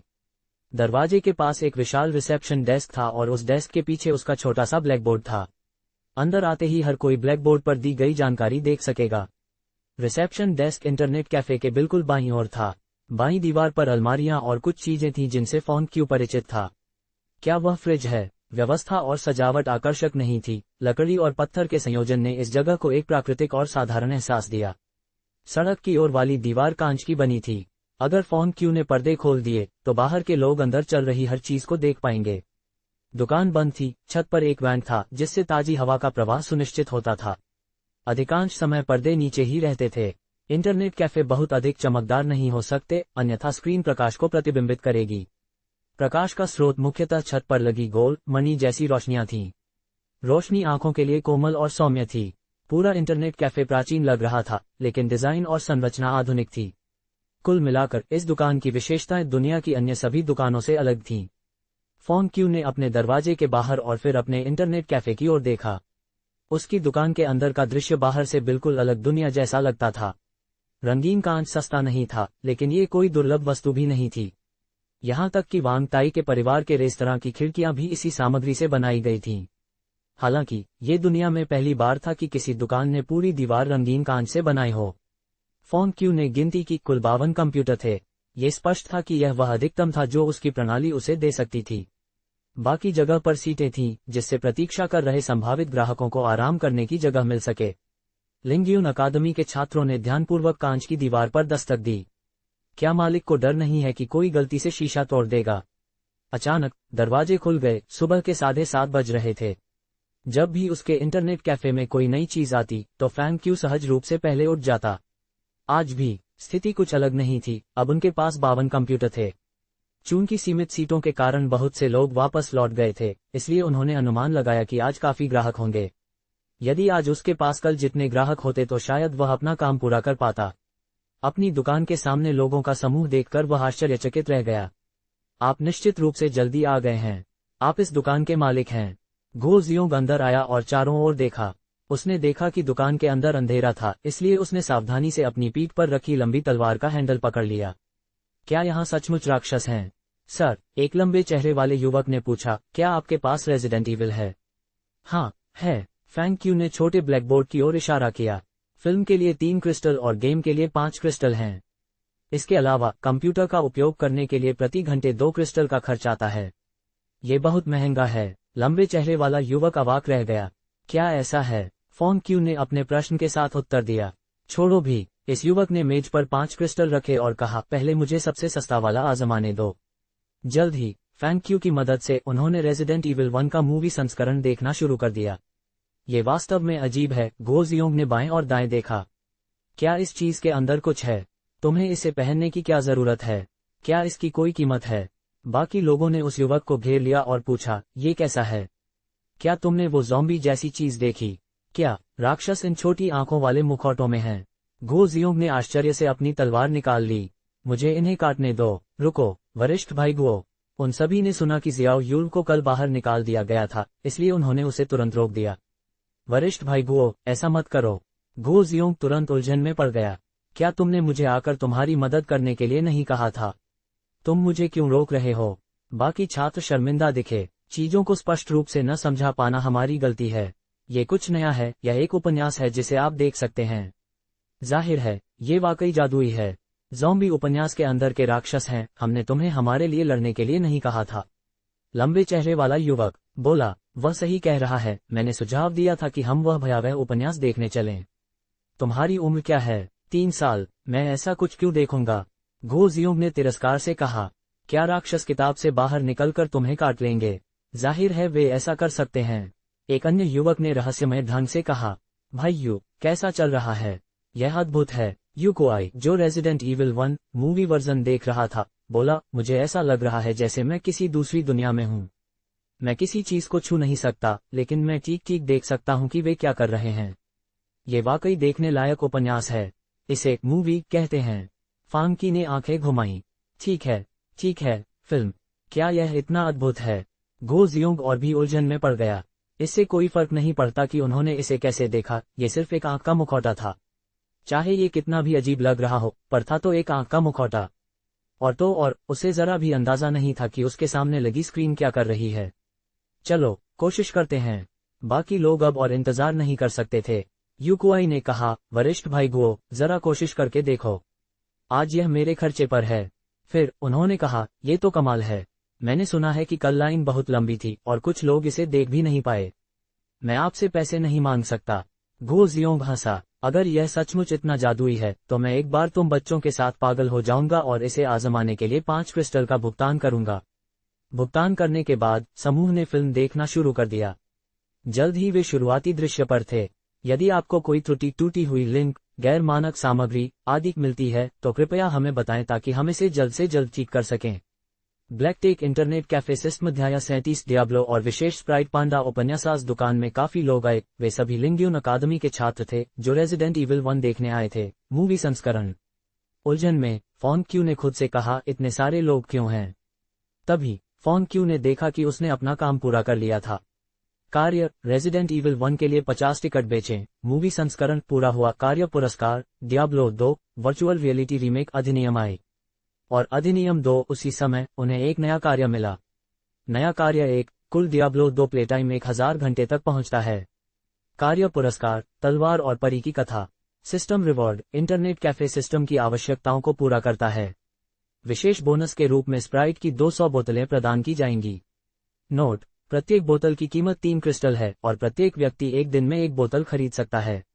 इसे दुकान के बाहर नहीं ले जाया जा सकता और न ही इसे ग्राहकों के बीच हस्तांतरित किया जा सकता है। स्प्राइट। फॉन क्यू ने उलझन में चारों ओर देखा। स्प्राइट कहाँ है? अचानक उसने कोने में फ्रिज देखा। फ्रिज में स्प्राइट है। उसने जल्दी से फ्रिज खोला और जैसी की उम्मीद थी, उसने स्प्राइट की कई बोतलें देखीं। समस्या ये थी कि ये दुनिया सभी प्रकार की आध्यात्मिक वस्तुओं से भरी हुई थी। आध्यात्मिक मदिरा जिसे फैंग क्यू ने पिछली बार पिया था, वह उसके योद्धा क्यू को भी बेहतर बना सकती थी, तो स्प्राइट क्या कर सकता था? उत्सुकतावश फैंग क्यू ने पूछा, सिस्टम, क्या इसे पीने के बाद मेरी ताकत बढ़ेगी? नहीं, सिस्टम ने उत्तर दिया। फैंग क्यू और भी उलझन में पड़ गया, क्या इससे मेरे कौशल में सुधार होगा? आप स्प्राइट की बात नहीं कर रहे हैं। फॉन क्यू ही अवाक रह गया। तो फिर ये क्या कर सकता है? ये तो आम स्प्राइट नहीं हो सकता है ना। इसकी एक बोतल की कीमत 3 क्रिस्टल है। आपको प्रयास करना चाहिए, मेजबान। कोशिश करो। फॉन्की के पास स्प्राइट की एक बोतल लेने के अलावा कोई विकल्प नहीं था। जैसे ही उन्होंने ऐसा किया, सिस्टम ने कहा, कृपया भुगतान करें। फॉन क्यू ही हक्का बक्का रह गया। मुझे भी भुगतान करना होगा। आपको, मेजबान को, स्प्राइट रखने से रोकने के लिए आपको भी भुगतान करना होगा। भाड़ में जाओ, फैंग क्यू ने तिरस्कार से कहा, इस दुनिया में आने से पहले मैंने तरह तरह की स्प्राइट पी थी। ये क्या है? 1982 की पुरानी स्प्राइट। ये तो बस स्प्राइट है, मैं इसे जेब में क्यों रखूंगा? असंतुष्ट होकर फैंग क्यू ने बोतल खोली और एक घूंट लिया। फिर आश्चर्य से उसकी आंखें चौड़ी हो गईं। जैसे ही स्प्राइट उसके मुंह में गई, उसने महसूस किया कि नींबू की मिठास उसकी स्वाद कलियों को उत्तेजित कर रही है। साथ ही उसने अपने मुंह के सिरे पर अनगिनत बुलबुले नाचते हुए महसूस किए। जीभ उसे परम आनंद दे रही है। निगलने के बाद उसने महसूस किया कि उसके अंगों में एक अच्छा और ठंडा एहसास हुआ। वे गर्मियों के बीच में थे, इसलिए सुबह भी गर्म और शुष्क थी। हालांकि स्प्राइट की इस चुस्की ने उसे पहले से कहीं ज्यादा कूल महसूस कराया। ये तो कमाल है, स्प्राइट का स्वाद बहुत अच्छा है। ये स्प्राइट ही थी, लेकिन फैंग क्यूई ने इससे अच्छी चीज कभी नहीं खाई थी। सिस्टम ने इस स्प्राइट को बनाया है, इसमें क्या खास है, क्या ये वैसी ही नहीं है? फैंग क्यूई ने मुंह बनाया। बेशक ऐसा नहीं है, सिस्टम ने कहा। स्प्राइट बर्फीले पहाड़ों के नीचे से खनिज पानी से बना है, जिसे 1000 साल पुरानी ज्वालामुखी चट्टान से मिलाया गया है। ये सैकड़ों वर्षों तक प्रसारित होता रहा और अंततः इसे पिघलाकर छान लिया गया। ये ज्वालामुखीय चट्टानों से निकला ठंडा पानी है। फॉन्ग क्यूई हक्का बक्का रह गया, लेकिन उसने जवाब दिया, तो पानी बेहतर है। ये शहद मधुमक्खियों द्वारा उत्पादित किया जाता है, जो एक प्रकार के आध्यात्मिक फूल से पराग एकत्र करती हैं, जिसे आइस हॉट फ्लावर कहा जाता है। यह एकाग्रता और शांत रहने में मदद कर सकता है। फॉन्ग क्यू का चेहरा सदमे से भर गया। नींबू का क्या? तुम नींबू का क्या कर सकते थे? नींबू सबसे अच्छी किस्म के नींबू से चुने गए हैं, जिनकी खेती सैकड़ों सालों से की गई है। सख्त तापमान और प्रकाश नियंत्रण के माध्यम से प्रणाली ने सर्वोत्तम नींबू बनाए। कार्बोनेशन के बारे में क्या? उच्च दक्षता वाले मूव कंप्रेसर और रेडिएटर नामक एक उन्नत भविष्य की मशीन का उपयोग करके इसे भूल जाओ। फैंग क्यू के पास शब्द नहीं थे। आप स्प्राइट को इतना शानदार बना रहे हैं, लेकिन आप डियाब्लो 2 के लिए इतना पैसा कैसे ले सकते हैं? सिर्फ पहला एक्ट खेलने के लिए 8 क्रिस्टल। सिस्टम ने शांति से जवाब दिया। डियाब्लो 2 वर्चुअल रियलिटी रीमेक आपके पिछले जीवन के सबसे क्लासिक गेम्स में से एक, डियाब्लो 2 को एक टेम्पलेट के रूप में उपयोग करता है। ये वर्चुअल रियलिटी तकनीक को जोड़ती है, जो आपके पिछले जीवन की तुलना में एक सदी अधिक उन्नत है, साथ ही पश्चिमी काल्पनिक दुनिया के जादू और युद्ध कौशल को भी जोड़ती है। इसी समय सिस्टम ने रून प्रौद्योगिकी और अद्वितीय वस्तुओं को पुनर्स्थापित किया। हक्का बक्का, फॉन्ग क्यू ने अपना अंगूठा बाहर निकाला और जवाब दिया, आप राज करते हैं। अचानक नीले रंग का एक मोटा आदमी दुकान में आया। उसका नाम ओयांग चेंग था, जो जियुहुआ शहर में युवा पीढ़ी के सबसे शक्तिशाली व्यक्तियों में से एक था। उनके परिवार के अधिकांश लोग उच्च स्तरीय अधिकारी थे। उनकी बड़ी बहन भी एक उच्च स्तरीय शाही उपपत्नी थी। इसके अलावा ओयांग परिवार का प्रभाव जियांगन में गहराई से निहित था और अपने चरम पर था। आज यह उच्च स्थिति वाला मोटा व्यक्ति जियुहुआ शहर के पूर्वी भाग में एक क्षेत्र में आया, जहां सामान्य लोग रहते थे।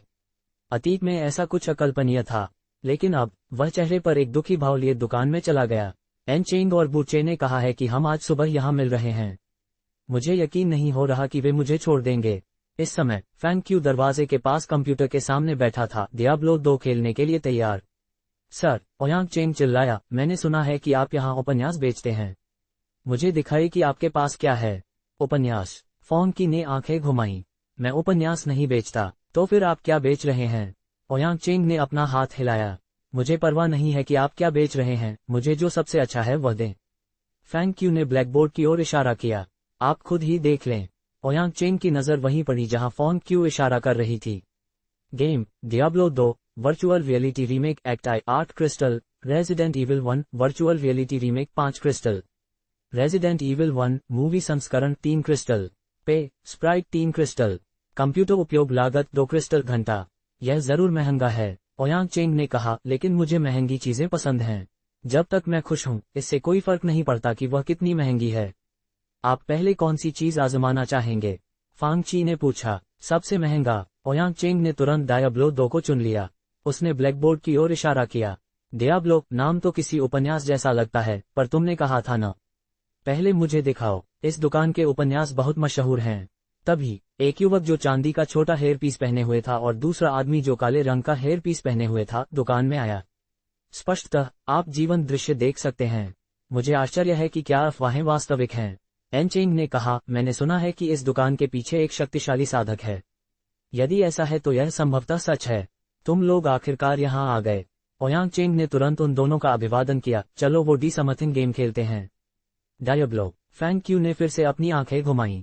फॉन्ग क्यू के स्पष्टीकरण के बाद वे तीनों जल्दी ही समझ गए कि गेम को कैसे नियंत्रित किया जाए। वे या तो वर्चुअल रियलिटी हेडसेट के माध्यम से या स्क्रीन के माध्यम से देखते हुए कीबोर्ड और माउस के साथ इसे नियंत्रित कर सकते थे। ये निश्चित रूप से कुछ नया है। उन्होंने तुरंत खेलना शुरू कर दिया। सबसे पहले उन्होंने ओरिजिन्स इंटरनेट क्लब का लोगो देखा। ये गेम ब्लिजार्ड नॉर्थ द्वारा विकसित डियाब्लो 2 का रीमेक था। इसलिए सावधानीपूर्वक अवलोकन करने पर स्क्रीन के निचले दाएं कोने पर ब्लिजार्ड नॉर्थ का लोगो देखा जा सकता है। लोगो के प्रकट होने के बाद खेल शुरू हुआ। सबसे पहले 2 विकल्प सामने आए, एकल खिलाड़ी मोड और मल्टीप्लेयर मोड।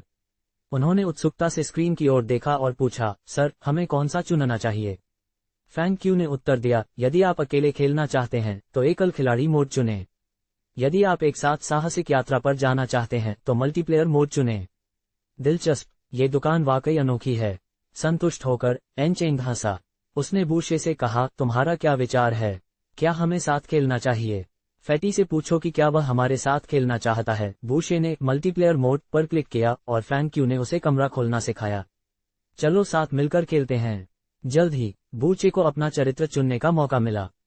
अपने सामने जीवंत चरित्रों का सामना करते हुए बूचे को ऐसा महसूस हुआ जैसे उसने एक नया महाद्वीप खोज लिया हो।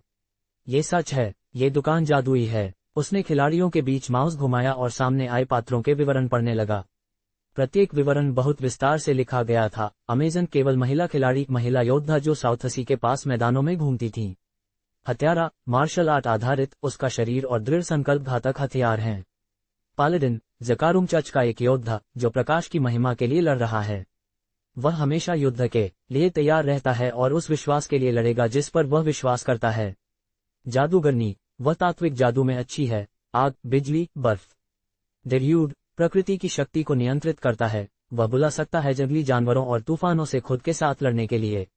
मुझे अपना किरदार चुनने का मौका मिलेगा। बूचे ने 7 किरदारों को देखा, पूरी तरह से हक्का बक्का। हम जो चाहें चुन सकते हैं। उसने अनचेंग का कंधा पकड़ा और पूछा, हमें क्या चुनना चाहिए? अनचेंग ने भौहें चढ़ाईं। जादूगरनी एक किसान की तरह दिखती है। चूंकि मेरे अधिकांश आध्यात्मिक मंत्र अग्नि आधारित हैं, इसलिए मैं जादूगरनी को चुनूंगा। तो मैं डेर्यूड को चुनूंगा। बूचे ने कहा, क्या वह स्वर्गीय दाव का अभ्यास करता है?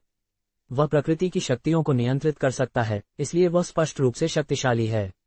मैं उसे आजमाऊंगा। भाई उयांग के बारे में क्या?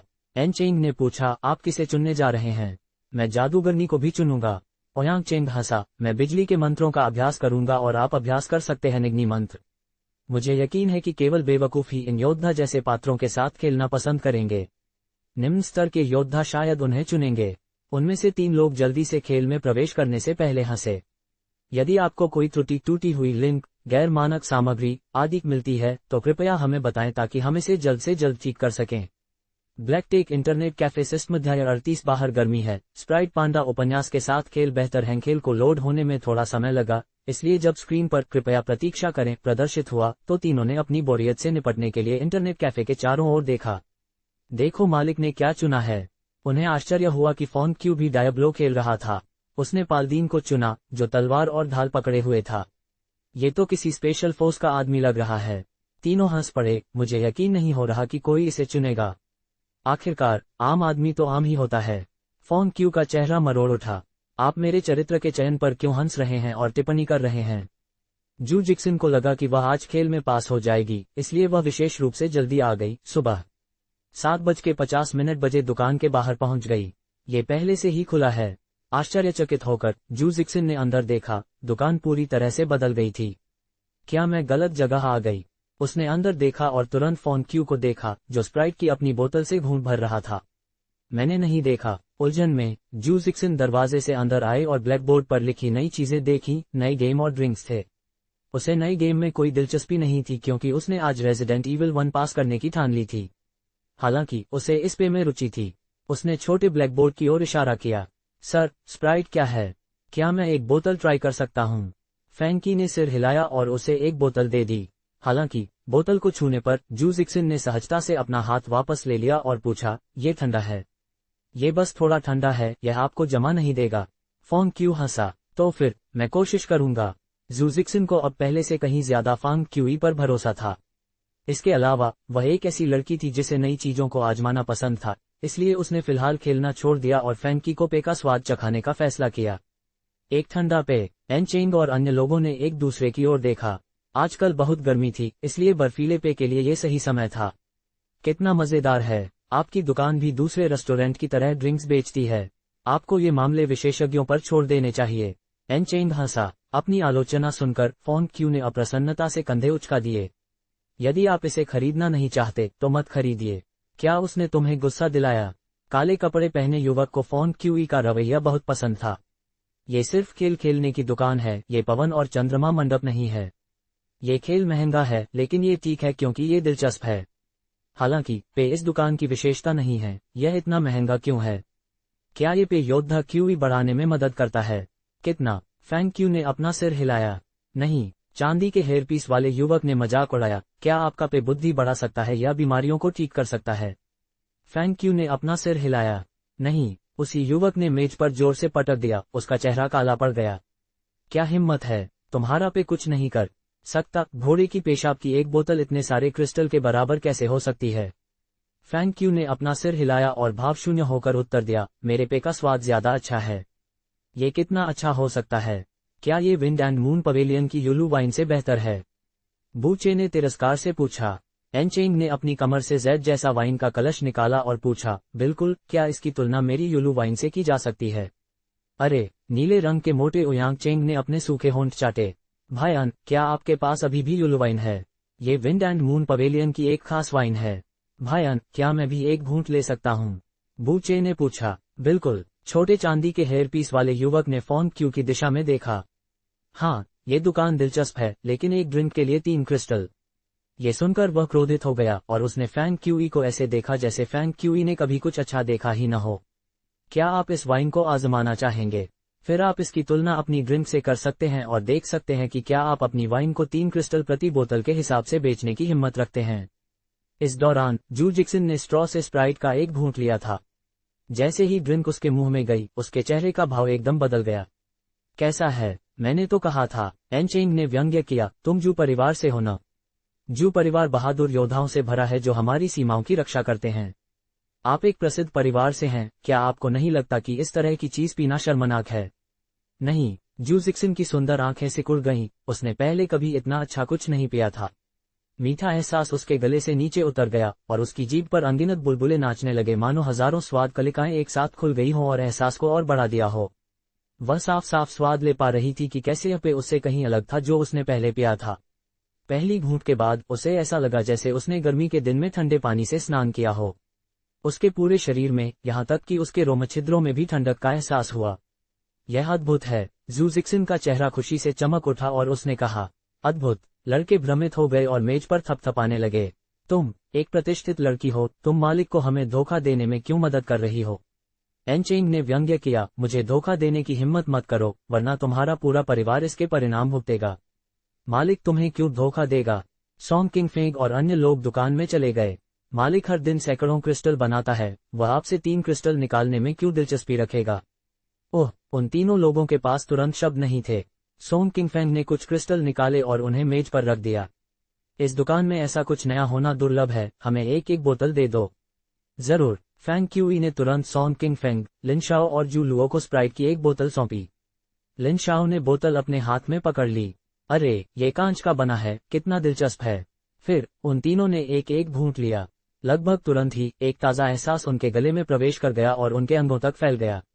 उन्हें ऐसा महसूस हुआ जैसे उनके रोमछिद्रों से ताजगी भरी ठंडक निकल रही हो। लिनशाओ का चेहरा खुशी से चमक उठा जब उसने अपने हाथ में स्प्राइट की बोतल देखी। ये ड्रिंक कमाल की है। एक ही घूंट में मुझे ताजगी महसूस होती है। ये बहुत बढ़िया है। मुझे ऐसा लगा जैसे इस गर्मी के दिन मैंने अभी अभी बर्फ के झरने में नहाया हो। ज़ूलू खुद को एक और घूंट लेने से रोक नहीं पाए। ये पे बहुत जादुई है। मुझे ऐसा लग रहा है जैसे मेरे मुंह में लाखों बुलबुले फूट रहे हों। सोंग किंग फेंग का चेहरा आश्चर्य से चमक उठा और उसने फांग क्यू को अंगूठा दिखाया। ये पे अद्भुत है, यह उत्साहवर्धक है। क्या इसका स्वाद युलू वाइन से बेहतर है? ओयांग चेंग, एन चेंग और बूचे ने पूछा। भले ही एन चेंग और अन्य लोगों ने फॉन्ग क्यूई के पे के प्रति कितना भी तिरस्कार महसूस किया हो, फिर भी वे सोंग किंग फेंग, जू लुओ और लिनशाओ के भावों से विचलित थे। क्या आपको लगता है कि मैंने पहले कभी युलू वाइन नहीं पी है? सोंग किंग फेंग ने उन्हें तिरस्कार से देखा। स्प्राइट की तुलना में युलू वाइन घोड़े के पेशाब से बेहतर नहीं है। घोड़े का पेशाब, घोड़े का पेशाब। तुरंत क्रोधित होकर एनचेंग ने अपनी मेज पटक दी और कहा, मैं जो युलू वाइन लाया हूं वह विन से आए एक विशेष वाइन है। और मून पवेलियन, एक घूंट 10 दिनों की साधना के बराबर है। जियुहुआ शहर में इसका स्वाद सबसे अच्छा है, यहाँ तक कि सम्राट ने भी जब यहाँ आए थे तो इस शराब की तारीफ की थी। ये सिर्फ 3 क्रिस्टल हैं, आप इसे क्यों नहीं आजमाते और खुद पता लगाओ कि यह अच्छा है या नहीं? सोंग किंग फेंग ने मजाक किया, क्या तुम तीनों कुछ क्रिस्टल नहीं दे सकते? ओयांग चेंग ने फॉन्ग क्यूई पर 9 क्रिस्टल फेंके और कहा, तो फिर हम इसे आजमाते हैं। अगर हमें इसका स्वाद पसंद आया तो हम इसकी कीमत की परवाह नहीं करेंगे। अगर हम नहीं हैं, उसने अपने बगल में बैठे अनचेंग की ओर इशारा किया और कहा, आपका साधक जू फुवेई को बाहर फेंकने में सक्षम हो सकता है, लेकिन यह अनचेंग है जो जियुहुआ शहर के कास्टेलिन का बेटा है। तुम्हें उसे चुनौती देने से पहले 2 बार सोचना चाहिए। दूसरी ओर फैंग क्यू ने चेहरे पर कोई भावना नहीं दिखाते हुए उन्हें स्प्राइट की 3 बोतलें सौंप दीं। जैसे ही एनचेंग ने एक घूंट लिया, उसने अपने मुंह में नींबू की खुशबू के साथ ताजगी भरी मिठास महसूस की। उसकी जीभ पर असंख्य बुलबुले नाच रहे थे, जो उसके मुंह की स्वाद कलिकाओं के साथ साथ उसके शरीर की प्रत्येक तंत्रिका को उत्तेजित कर रहे थे। वह पूरी तरह से अचंभित था। ये सड़क के किनारे बस एक छोटी सी दुकान है, इस पे का स्वाद इतना अच्छा कैसे हो सकता है? ये जादुई लगता है। युलू वाइन की रेसिपी मास्टर यू ने वर्षों के शोध के बाद बनाई थी। ये 1000 साल पुराने आध्यात्मिक फूलों और 1 दर्जन आध्यात्मिक जड़ी बूटियों से बनाया गया था। मुझे यकीन है कि यह पेय सामान्य नदी के पानी से बना है। फॉन्ग क्यू ने उन्हें तिरस्कार से देखा। स्प्राइट बर्फीले पहाड़ों के नीचे से प्राप्त खनिज जल से बनाया जाता है, जिसे हजारों साल पुराने ज्वालामुखीय चट्टानों से मिलाया गया है। ये सैकड़ों वर्षों तक प्रसारित होता रहा और अंततः इसे पिघलाकर छान लिया गया। ये ज्वालामुखी चट्टानों से निकला ठंडा पानी है। मिठास उलझन में ओयांग चेंग ने अपने हाथ में स्प्राइट को देखा और कहा, क्या ये शहद है? 1000 साल पुराने चाय शहद के अलावा जो पवन और चंद्रमा मंडप प्रदान करता है। फॉन्ग क्यू ने उसे बीच में ही रोक दिया। ये शहद एक आध्यात्मिक फूल के पराग से उत्पन्न होता है, जिसे आइस हॉट फ्लावर कहा जाता है। यह आपको शांत होने में मदद कर सकता है। आपके मुंह में लगातार बुलबुले एक उन्नत भविष्य की मशीन के साथ बनाए जाते हैं, जिसे उच्च दक्षता वाले मूक कंप्रेसर कहा जाता है। यह आध्यात्मिक कलाकृति विशेष रूप से पेय को संपीड़ित करने और बुलबुले के साथ इंजेक्ट करने के लिए बनाई गई है। हर कोई यह सुनकर हैरान रह गया कि इंटरनेट कैफे में पेय कितनी नाजुकता से बनाए गए थे। जल्द ही उन तीनों ने अपना पेय खत्म कर लिया। ओयांग चेंग ने 9 क्रिस्टल निकाले और कहा, हमें एक एक बोतल दो। मुझे माफ करना। फॉन्ग क्यू ने स्प्राइट का एक घूंट लिया और अपनी सीट पर लौट आया। प्रत्येक व्यक्ति एक दिन में केवल एक बोतल ही खरीद सकता है। क्या वे स्प्राइट का अधिक आनंद लेना चाहते थे, लेकिन वह उन्हें कुछ भी बेचने वाला नहीं था। वे तीनों गुस्से में थे और एनचेंग ने फॉन्ग क्यू को कॉलर से पकड़ लिया। बेहतर होगा कि आप हर दिन कैस्टेलन हवेली में स्प्राइट का एक डिब्बा भेजें, वरना मैं आपको इसकी कीमत चुकाने पर मजबूर करूंगी। फैंग क्यू हंसा। मैं तुम्हें 3 सेकंड का समय देता हूं। यदि तुम मुझे नहीं छोड़ोगे तो मैं मान लूंगा कि तुम परेशानी खड़ी कर रहे हो। युवा मास्टरान। ओयांग चेंग ने तुरंत उसे रोका और फुसफुसाया, हम आज यहाँ किसी को नहीं लाए हैं। एक बुद्धिमान व्यक्ति जानता है कि कब पीछे हटना है। उद्धरण चिन्ह। अनचेंग बेवकूफ नहीं था। उसने सोचा जियाओ युल के साथ जो कुछ हुआ, उससे वह बहुत प्रभावित हुआ और अंततः फॉन्ग क्यू का कॉलर छोड़ने से पहले कुछ सेकंड के लिए उसकी अभिव्यक्ति डगमगा गई। हालांकि वे सभी निराश दिख रहे थे। क्या हमें युलू वाइन के कुछ घूंट पीने चाहिए? बूचे ने सुझाव दिया। अब मैं इसे कैसे पी सकता हूँ? एनचेंग ने शाप दिया, ये पूरी तरह से घोड़े का पेशाब है। सॉन्ग किंगफेंग और अन्य लोग हंस पड़े जब उन्होंने अपने हाथों में बोतल को देखा, जो केवल आधी खाली थी। मुझे पता था कि मालिक ऐसा अजीब नियम बनाएगा। उन्होंने सोचा, चलो खेलते हैं। भुगतान करने के बाद फॉन्ग क्यू ने मुस्कुराते हुए उन्हें याद दिलाया, बाहर गर्मी है, स्प्राइट के साथ खेलना बेहतर है। सॉन्ग किंगफेंग ने सिर हिलाया और मुस्कुराया। जब मैं खेल रहा होता हूं, तो मुझे यकीन है कि अगर मैं एक घूंट पी लूंगा तो मैं ज्यादा शांत और संयमित महसूस करूंगा। अगर आपको कोई त्रुटि, टूटी हुई कड़ियां, गैरमानक सामग्री आदि मिले तो कृपया हमें बताएं, ताकि हम उसे जल्द से जल्द ठीक कर सकें। ब्लैकटेक इंटरनेट कैफे सिस्टम अध्याय 39। मैंने गलती से सब पी लिया। पांडा उपन्यास। फिर से आश्चर्यजनक रूप से बड़ी संख्या में लोग रेजिडेंट ईविल 1 मूवी संस्करण देखने आए। जियुहुआ शहर के जानकार लोगों के लिए रेजिडेंट ईविल एक ऐसा शब्द था जो उनके आसपास बहुत बार दोहराया जाता था। क्या आपने रेजिडेंट ईविल देखी है? ये सबसे उन्नत और सबसे लोकप्रिय आध्यात्मिक कलाकृति फिल्म है। क्या तुमने इसे नहीं देखा? तुम बहुत पीछे हो। किसी कारण से जियुहुआ शहर में एक चलन बढ़ने लगा। आज का दिन इंटरनेट कैफे में पुराने खिलाड़ियों के लिए महत्वपूर्ण था। कुछ लोग Resident Evil 1 virtual reality remake pass करने जा रहे थे। लोगों का एक समूह जू जिक्सन, लियांगशी और यहां तक कि वांग ताई के पीछे जमा हो गया। विज्ञापन आज उन तीनों के खेल में पास होने की संभावना सबसे अधिक थी। इंटरनेट कैफे से बार बार तालियों की गड़गड़ाहट गूंज रही थी। विस्तार के कारण ये स्थान पहले से कहीं अधिक लोगों से भरा हुआ था। ली हाओरान एक साधक थे जो ब्लू फ्लेम संप्रदाय में आध्यात्मिक वस्तुओं के निर्माण में विशेषज्ञ थे। वह किसी प्रतिष्ठित परिवार से नहीं थे, लेकिन जब से उन्हें ब्लू फ्लेम संप्रदाय में भर्ती किया गया, उन्हें जून यांगजी के शिष्य के रूप में शामिल कर लिया गया, जो बुवेई दाओवादी गठबंधन में सर्वोच्च रैंकिंग वाले फौज ग्रैंड मास्टर थे, क्योंकि फौजिंग में उनकी प्रतिभा का पता चला था। इसके साथ ही उनकी स्थिति तेजी से आसमान छूने लगी। यद्यपि उनकी पारिवारिक पृष्ठभूमि बहुत अच्छी नहीं थी, फिर भी वे एक ऐसे किसान थे जो जालसाजी कर सकते थे। इसलिए उन्हें विशेष उपचार प्राप्त हुआ, चाहे वे दाजिन में कहीं भी गए हों। अभी वह ब्लू फ्लेम पवेलियन में उन्नत फौज मास्टर थे, जो जियुहुआ शहर की सबसे अच्छी आध्यात्मिक कलाकृतियों की दुकान थी। मुझे विश्वास नहीं हो रहा है कि म्यू मुझे शहर के सामान्य क्षेत्र में एक दुकान देखने के लिए आने को कहते थे। ली हाओरान का दर्जा इतना ऊंचा था कि वह शहर के इस दूरस्थ सामान्य क्षेत्र में कभी नहीं गए थे। सोंग किंगफेंग जैसे लोगों के अलावा, जो शहर में नए थे, अन्य लोग जिनका दर्जा अपेक्षाकृत ऊंचा था, वे इस तरह के क्षेत्र में कदम नहीं रखते थे। लेकिन चूंकि ये दुकान जियाओ युल्व और जू फुवेई को बाहर निकालने में सक्षम थी, तो यह संभवतः जितना दिखता है उससे कहीं अधिक जटिल है। उसने अपनी थोड़ी रगड़ी और ओरिजिन्स इंटरनेट क्लब की ओर चला गया। उसने ऊपर देखा। रुको, ये दुकान बिल्कुल भी छोटी नहीं है। वह कांच की दीवार के पार बहुत से लोगों को स्पष्ट रूप से देख सकता था। वहां साधारण योद्धा थे, लेकिन वे सभी बहुत शक्तिशाली थे। बाकी लोग लगभग सभी कुलीन वर्ग के थे। उसे सबसे ज्यादा हैरानी इस बात पर हुई कि शहर के सबसे बड़े युवा मास्टर ओयांग चेंग, आन चेंग और बूचे भी वहां मौजूद थे। ऐसा पहली बार हुआ था। ली हाओरान तो बिल्कुल अवाक रह गए।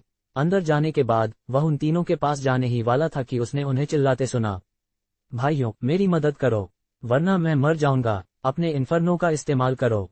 फायर बोल्ट बहुत कमजोर हैं। तुम्हारा चार्ज्ड बोल्ट लगातार चूक रहा है। और पास आओ, और पास आओ। चार्ज्ड बोल्ट बाएं दाएं घूम रहा है। मैं कुछ नहीं कर सकता। जल्दी करो, ग्लेडरीवेन मरने वाला है। ली हाओरान ने उनकी स्क्रीन पर नजर डाली और देखा उनमें से 3 का पीछा लाशों के एक विशाल झुंड द्वारा किया जा रहा था। वे ऊपर नीचे कूद रहे थे, जबकि लाल कवच पहने एक राक्षस ने उन पर हमला किया था। तभी राक्षस फट गया। ये फट गया। स्क्रीन सुनहरी रोशनी से जगमगा उठी। सोने की वस्तु। उनकी आंखें चमक उठीं। हल्का क्रॉसबो। अचानक उनके चारों ओर की हवा जम गई और सब कुछ भयानक रूप से शांत हो गया।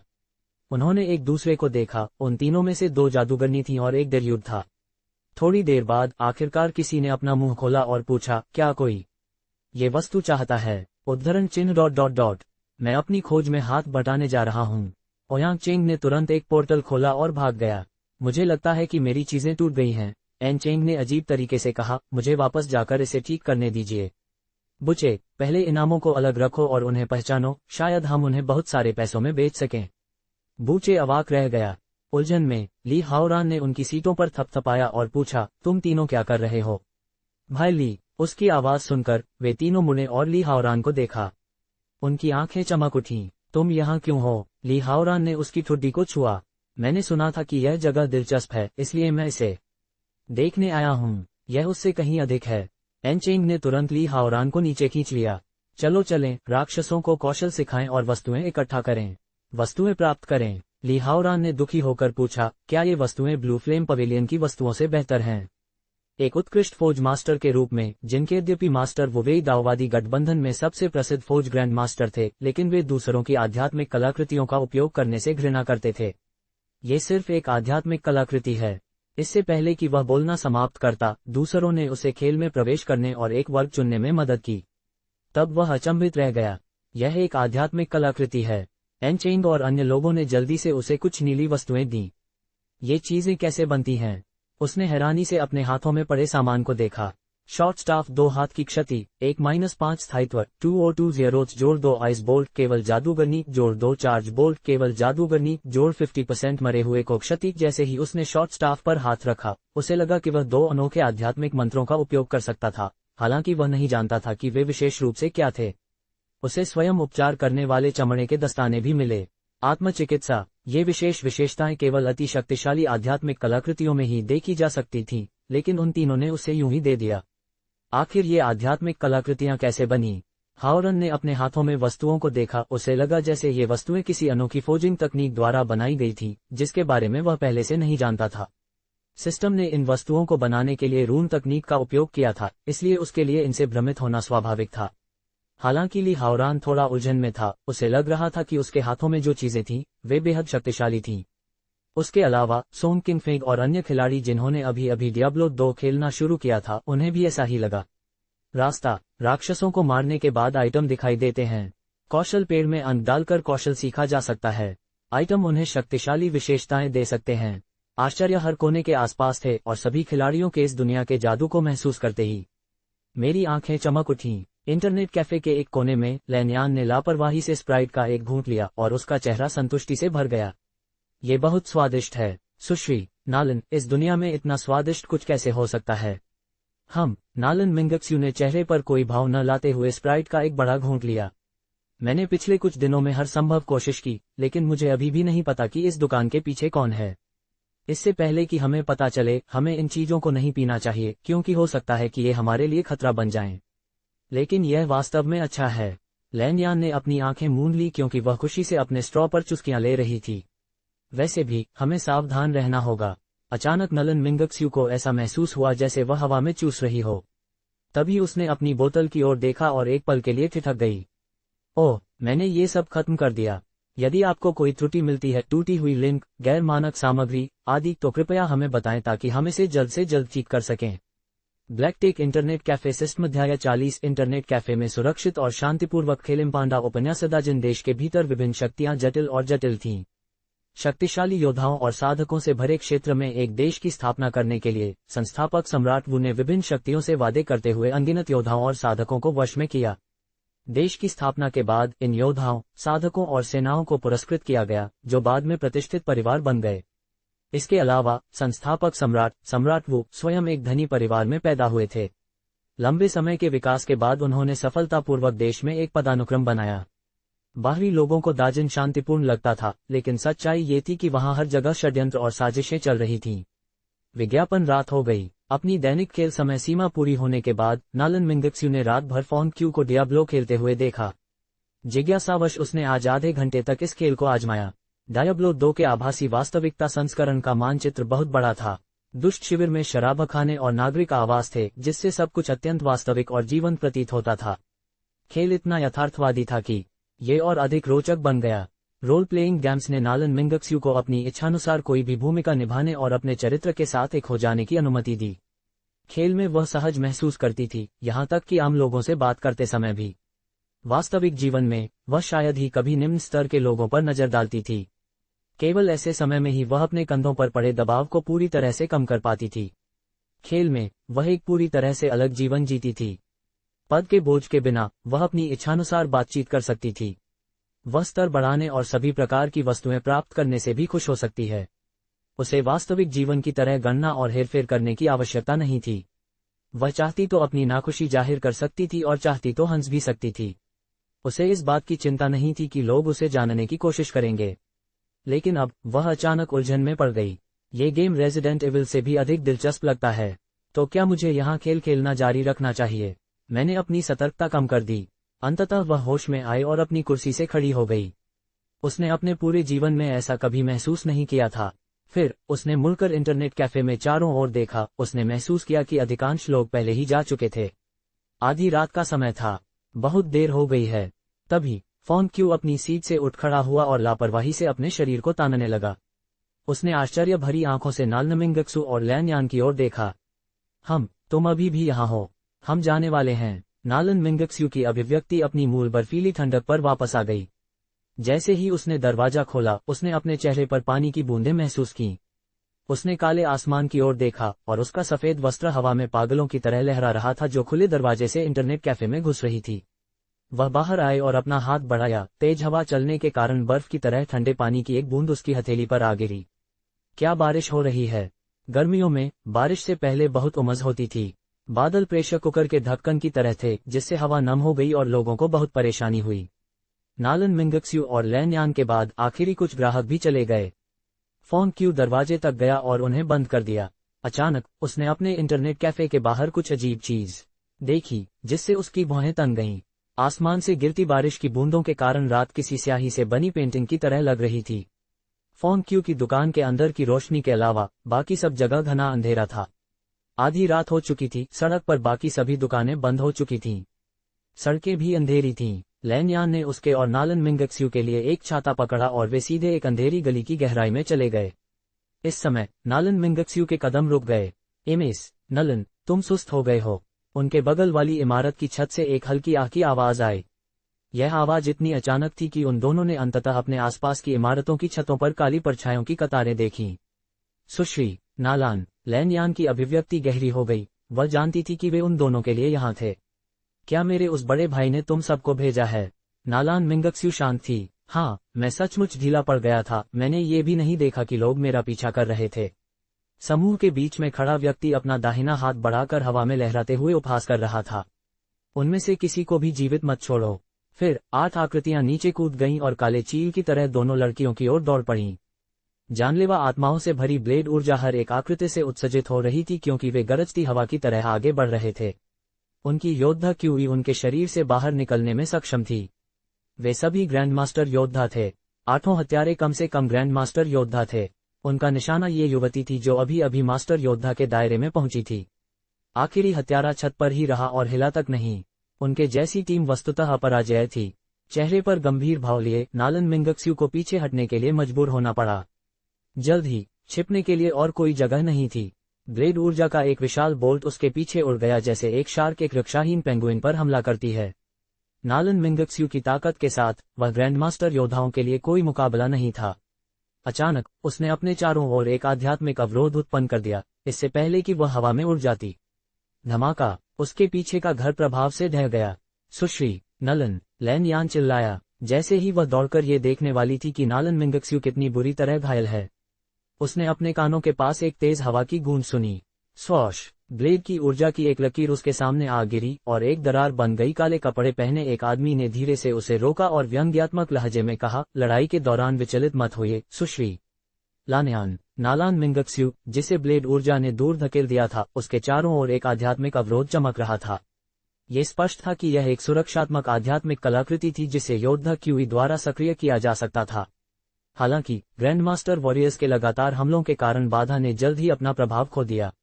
नालन मिंगक्स्यू ने सहजता से अपना हाथ अपनी छाती पर रख लिया। उसके गले के हार से एक छोटा सा जेड खंजर लटक रहा था।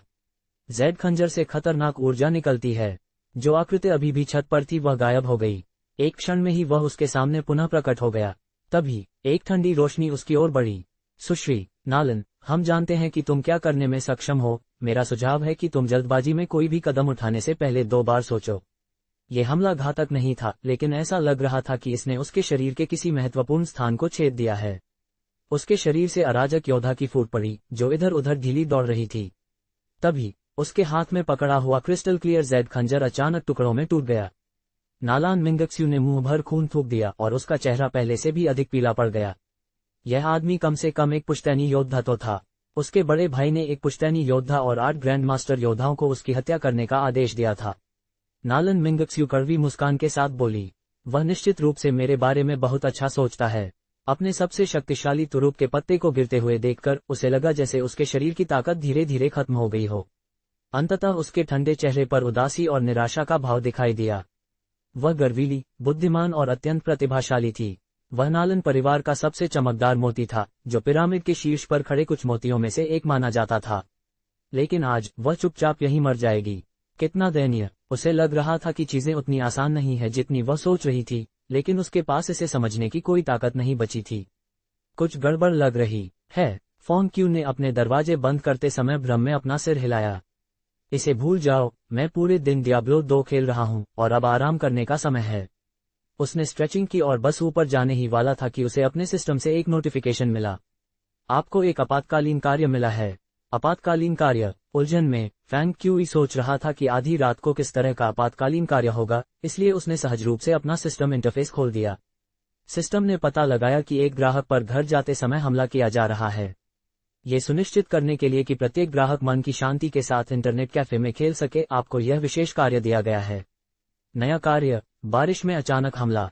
नया कार्य, गियर रॉकेट लॉन्चर, असीमित गोला बारूद, कृपया कैबिनेट से प्राप्त करें। कार्य पुरस्कार, एक स्थायी रॉकेट लॉन्चर।